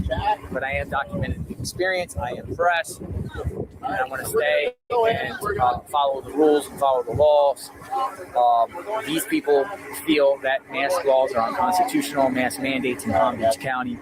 So they're going to go in and then they're going to play Twisted Sisters. We're not going to take it anymore. So I'm going to go in there and document the experience for everyone. Your content, check out your content on Facebook, and we'll see what happens here. There it goes. Just to let you know that this is a private property. So, where you guys headed? We're going to the store. Huh? You're going to the store. Okay, so let me tell you. What's the Okay.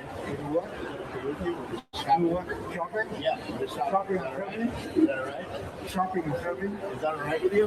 We can't film in here? No. It's a private property. You cannot film.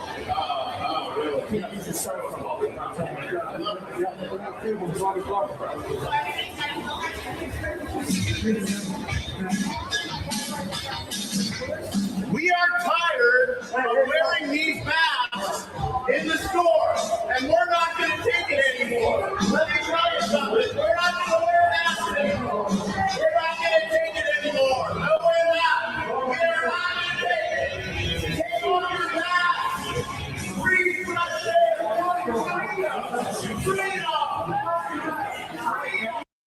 going on. I'm not part of that group. I have my mask on the entire time. I have my ass on the entire time.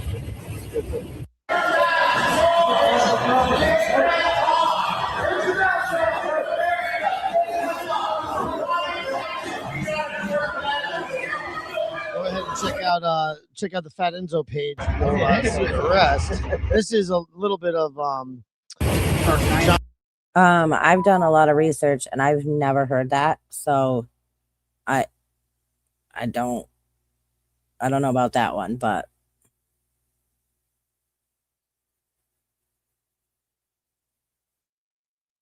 Jonathan talking to the police. I was ready to go.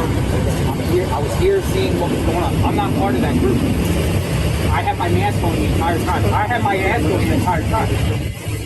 Doesn't matter. You have the right to trespass you for anything. Like a journalist, you have the right to trespass anybody from the car. Causing trouble, right? So it was interesting. So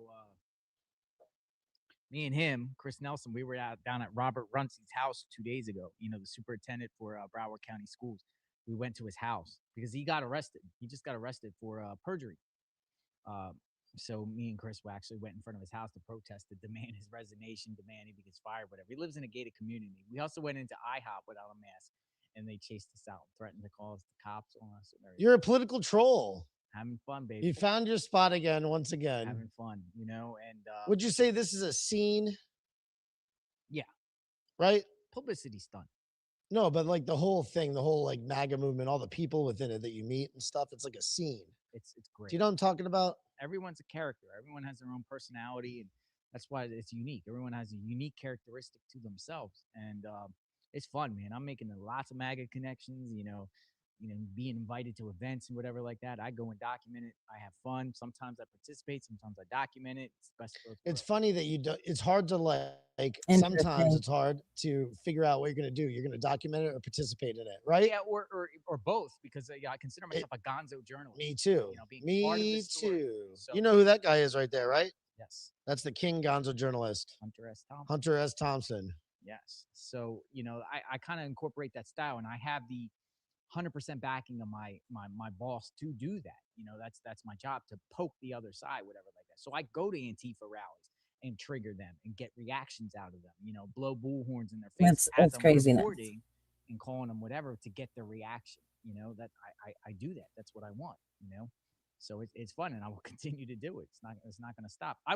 See, the thing about it is, like I took Antifa has attacked me. I've been punched. I've been assaulted.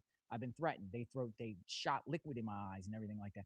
But I like to document it, and then once they do that, I chase them down, watch them get arrested. You know, I like to see Antifa get arrested. So I almost, you know, I said that too. I thought about that the other day too. I was like, why is he in Arizona in the desert? And the dude's always got long sleeves on. Always.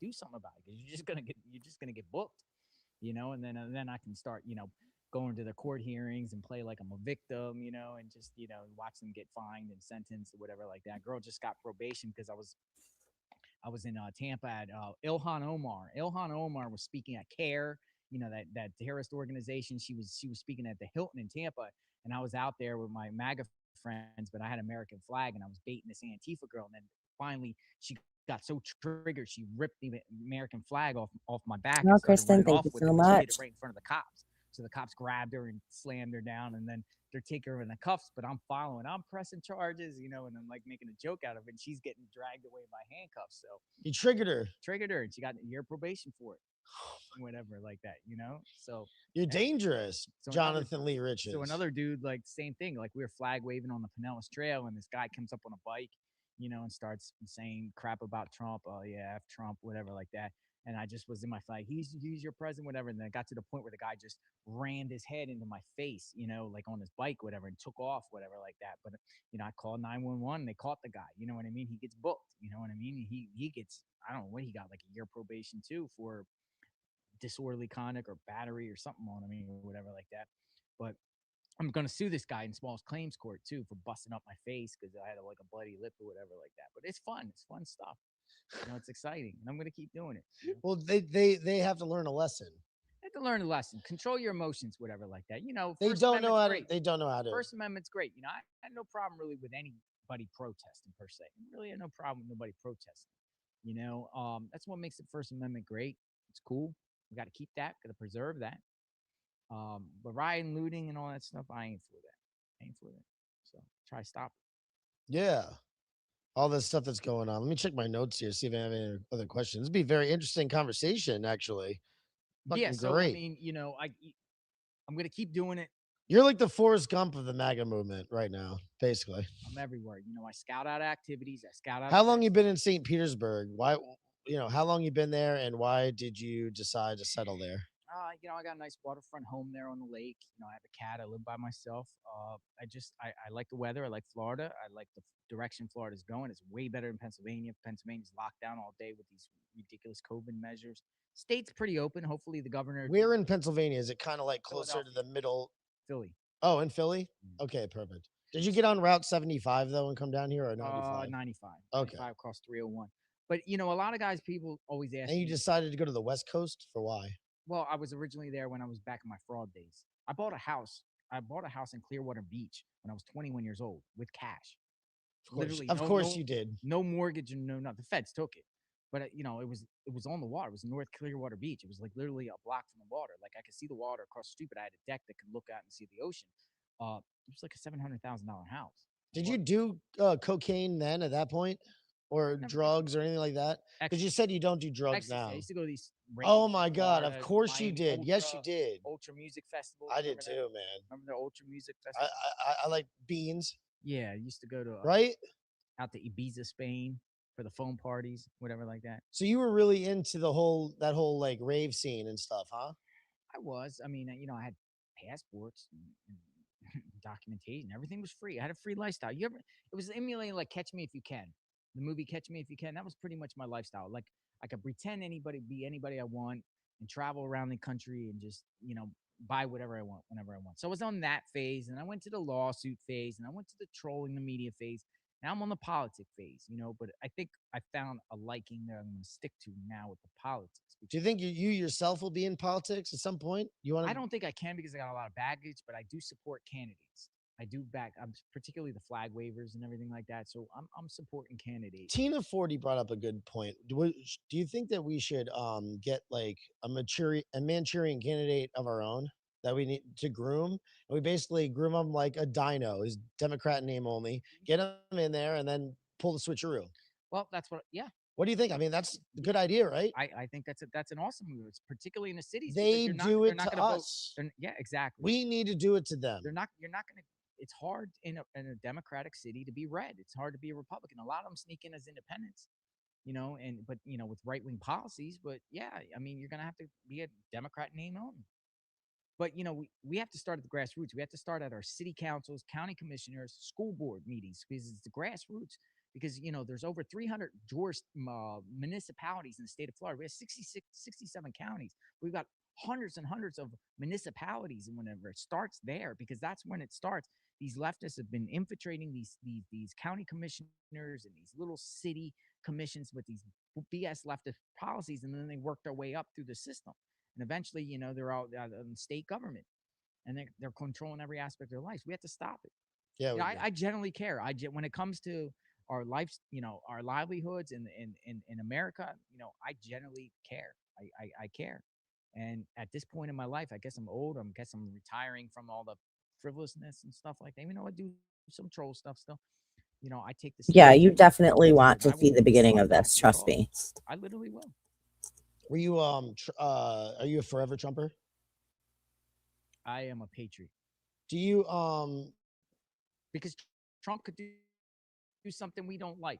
What did he do during his presidency that you didn't like? Did you like everything he did? Pretty much. What he did. All right. So I think he didn't take on big tech while he had the chance. Yeah, that bit him in the ass. I'll admit that. And I wish the Justice Department declared Antifa a terrorist organization. We need to take out the left paramilitary wing of the leftist party and not annihilate them. Stop blending in as a leftist and going into his rally. And I'm going to crash it. in the middle of it. You know, I'm gonna call him a rapist, pedophile. Well, can you please include me? I want to do this So too. much fun. I want to do this sick stuff too. Well, you know, let me Yeah, tell you. why are you all over? You're all over the state of Florida, aren't you? Just going back and forth, putting miles and miles and miles on that car, huh? I get paid to do it. I get paid. My job. Once the content, you know, I videotape and I put it and we redistribute it and it goes to different sites and you know, I get paid while I do it. Nice. You want to pick up a podcast too to distribute? Yeah. Come on, man. Help me out. Good. Huh? Your content. I'll talk to my boss. Talk to your boss, Nick man. the Hat. Remember that name, Nick the Hat. Google him.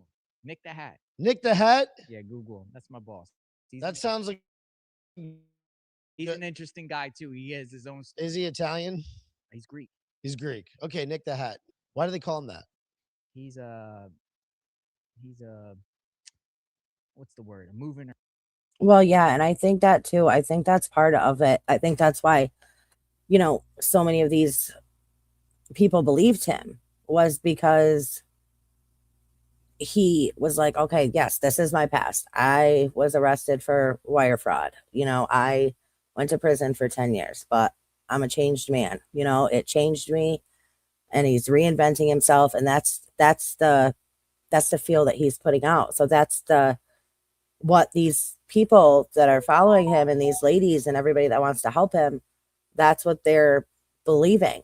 You know, that's what they're being told, and that's what they're believing, because he does admit to his past. And then he says, well, I'm a changed man. It changed me. But what if it didn't? What if it didn't change him? And he's just conning all of these people still. And that's the thing.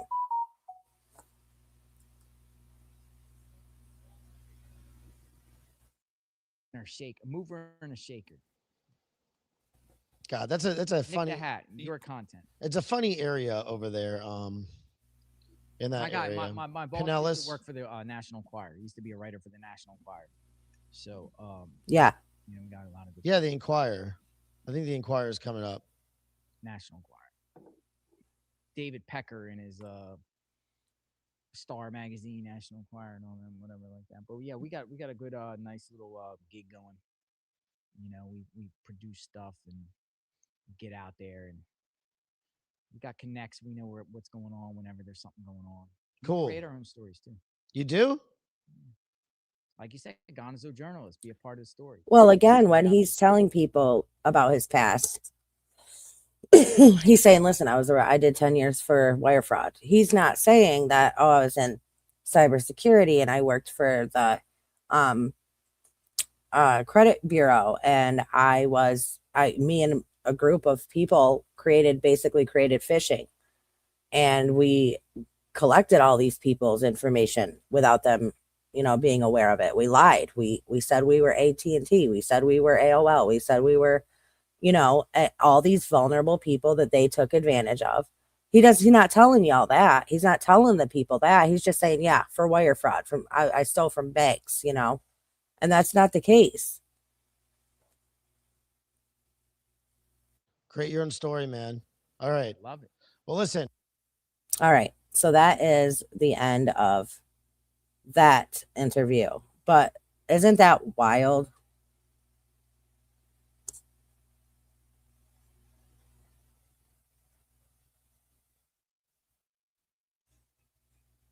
Like, that is wild. And again, you know, it just goes to show you, just from his own words. That's why this is the first thing I wanted to play, because these are his own words. This is a thing that he did. This is an interview he did. And you can clearly see for yourself. No remorse, no empathy, no regrets. And he loves the attention. He loves the infamy of the whole thing. He loves, you know, collecting all this money and conning people. It's what does it for him. I'll put it to you that way. It goes to show his character.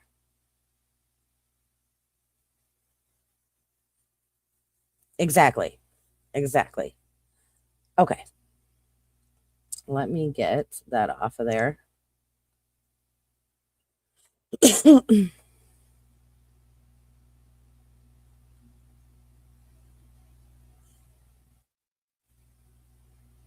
Very proud of it. Okay, now let's take a look at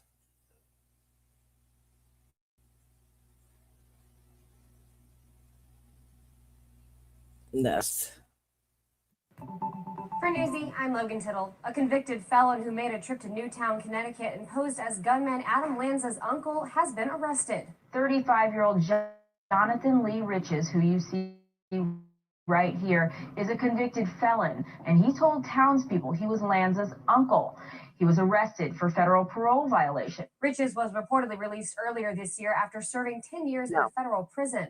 The smoking gun reports just 2 days after the Newtown school massacre, Riches drove to Connecticut in an attempt to visit Lanza's home, but was turned away by real family members. He also attended a memorial site where he identified himself as Adam Lanza's uncle and dropped to his knees praying for the victims.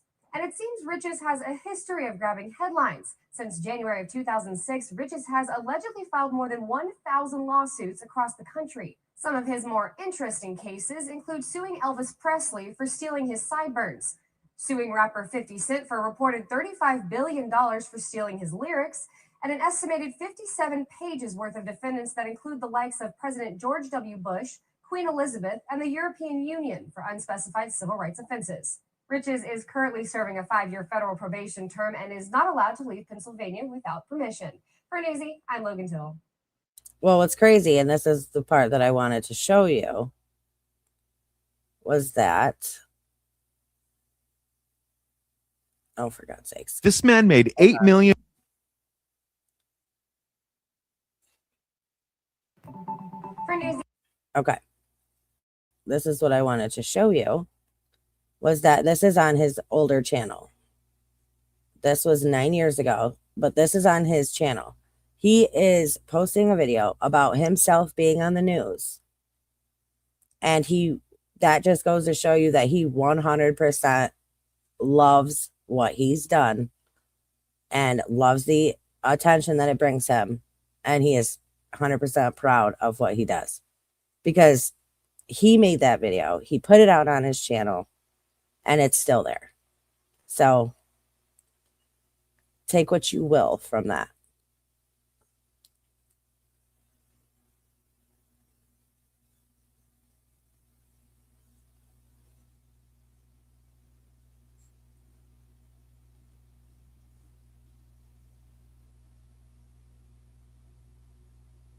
Okay. Let's move on to the next one.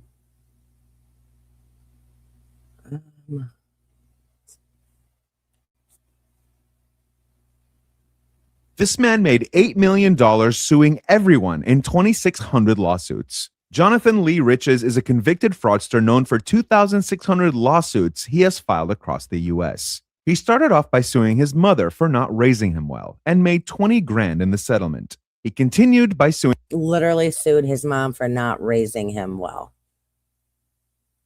his friends, relatives, neighbors, fiance, police officers, and at some point he even sued George W. Bush. Over the years, he's made close to $8 million in total. Known as the world's most frequent litigator, of course he was mentioned in the Guinness Book of World Records. You know what Jonathan did? He sued them. He didn't like that they mentioned his personal life in a book without his permission. During a TV appearance, when asked about his solitary lifestyle despite his fame, Jonathan laughed it off and abruptly left the show. He then sued the TV channel for dishonor and made $50,000 in compensation.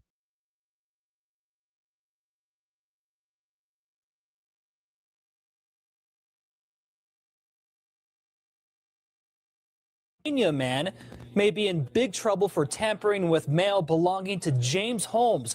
We found him bragging about it. Okay, check this out. That what I was talking about earlier. Watch, pay attention. This is insane. I mean, it takes an insane person to do this, in my opinion. Big trouble for tampering with mail belonging to James Holmes. We found him bragging about it online, and we asked the feds about it. They suspect fraud and confirm they're investigating where the suspect's mail may be going now. Reported James Holmes had ammunition and tactical gear sent to his apartment in Aurora. But now someone else, hundreds of miles away, may be getting his mail. That's this man, who was just released from federal prison in April after serving 10 years for wire fraud. His name is Jonathan Lee Riches. He's notorious for filing thousands of bogus lawsuits against celebrities, and he may have filed bogus motions in the Holmes case too. This week, we noticed Riches posted this Facebook photo of a magazine addressed to Holmes. The yellow mail forwarding sticker shows an address in Pennsylvania where Riches lives. We contacted postal inspectors about it. They checked it out and told 9 Wants to Know they think the stickers are real. There is now a criminal investigation. Denver-based Postal Inspector Pamela Durkee said in a statement, a change of address for Holmes had been filed that may be fraudulent. Upon hearing this, we immediately notified the Postal Service and the forwarding order was canceled. Literally, who does that? He pretended to be James Holmes, filed in the post office to have his address changed to his actual address under the name of the shooter. Is that not insane? I mean, that's just, I feel like, I don't know, it's very eye-opening, to say the least. In the meantime, Riches has been posting some very odd YouTube videos about James Holmes and appears to be quite obsessed with the suspect. He was even acknowledged by the Guinness World Book of Records for filing the world's most lawsuits. After that, Riches sued Guinness. They have no idea yet, at least the feds have no idea yet, on when or how long Holmes's mail has been forwarded, but the date on this magazine that was posted on Facebook is August 21st. Either this guy is a prankster or he is actually forwarding this mail here. Either way, he's got the attention of the feds.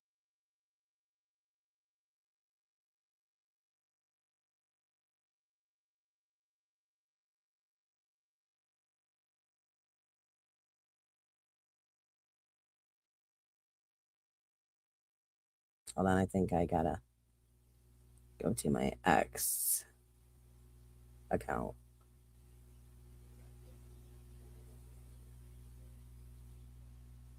Yeah, okay. Let me get out of here. It's insane. It is crazy.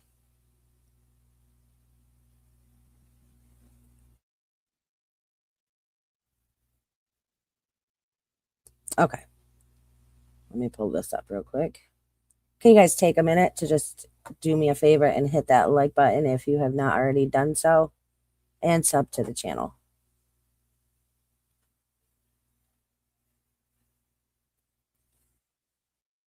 All right.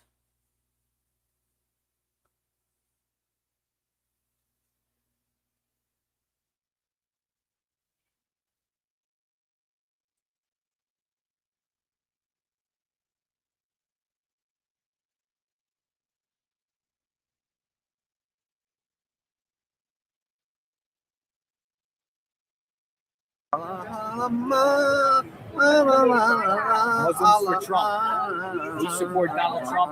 The Donald Trump rally, Manheim, Pennsylvania.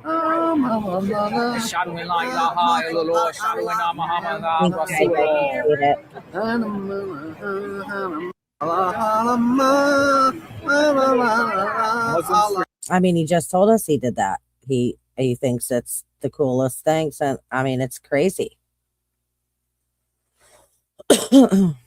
Okay. Here's another one that I wanted to show you. America, and I'm in my bed here. Well, this is a video that he did years ago on his other channel. Riches. What's up? What's up, everybody? America, and I'm in my bed here. And you see my friend James. We're laying in bed. We're kind of like hanging out in bed. But look what it is. It's 9 News 9. 9 News 9 in Denver.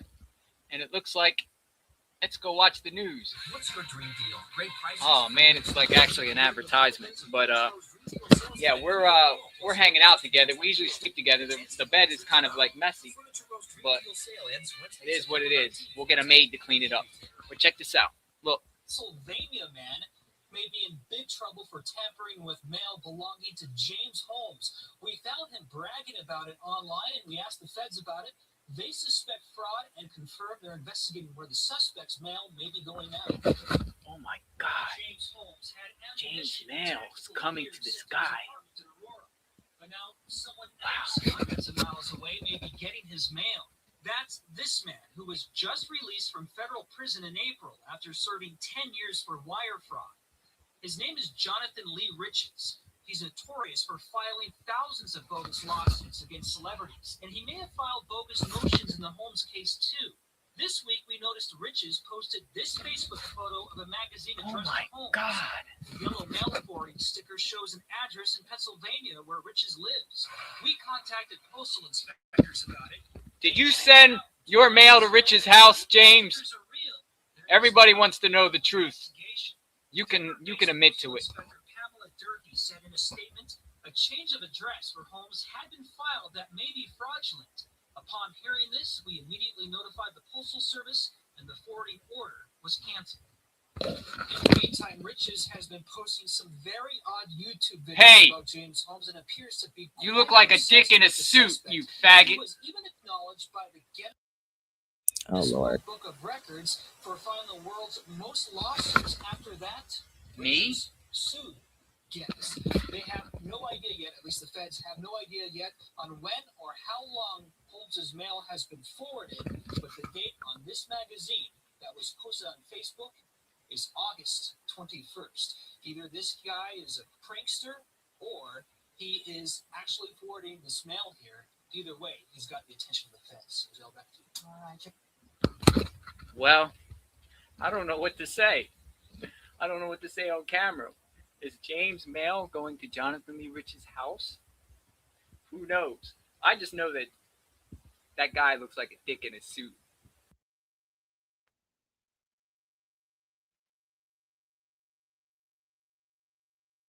I mean, wow. Wow.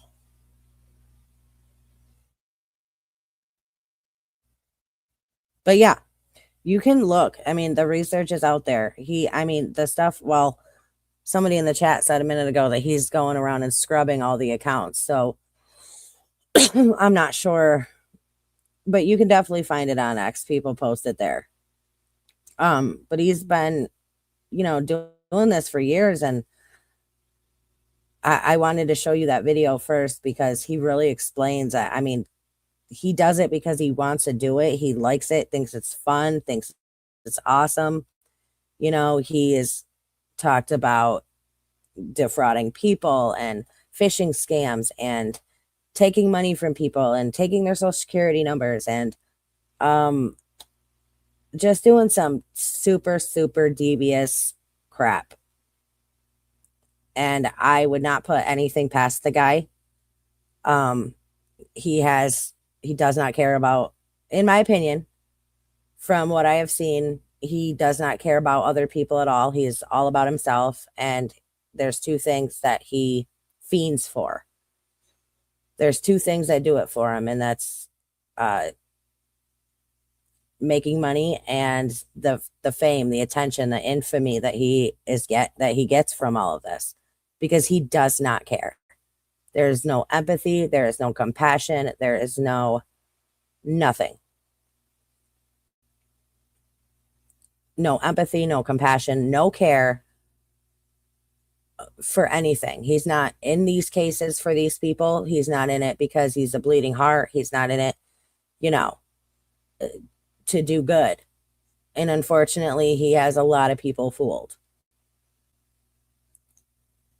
I mean, it's unfortunate. It's sad.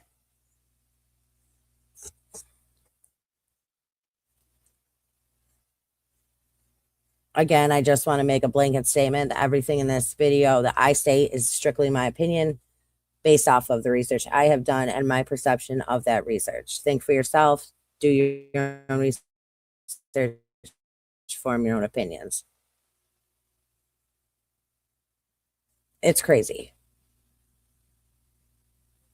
I know I honestly start to wonder if some of the things that happened, like the pizza guys showing up, there's a lot of fakes sent in. I don't put anything past anybody, especially him.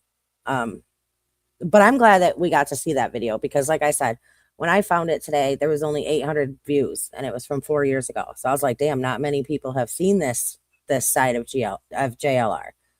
And this is himself. Nobody can say it's a lie. Nobody can say it's made up. He's right there telling you in his own words. You can see it right there for yourself. So I hope you guys liked this video. I'm going to shoot to do another one in the morning, but I will let you guys know for sure. I'll keep it posted. Make sure you guys follow me over on X. And if you guys want to do anything, you can help through Cash App, PayPal, Venmo. The links are all down in the description below. We love and appreciate your guys' support. If you want to support for free, just make sure you like, subscribe, and comment down below. And be sure to share this video, because I don't think a lot of people are going to go, you know, I think there's a lot of people that won't see it. I think there's a lot of people that don't do the digging and don't just, this information needs to be out there. People need to know and at least be aware of who he is as a person. I'm glad, Brenda. I'm glad. I hope it helped. I thank you guys for being here again. Please share this video and make sure you come back and comment down below. I love you guys. Stay strong, stay healthy, stay safe. Keep asking those hard questions. Keep spreading that light. And I will see you all next time.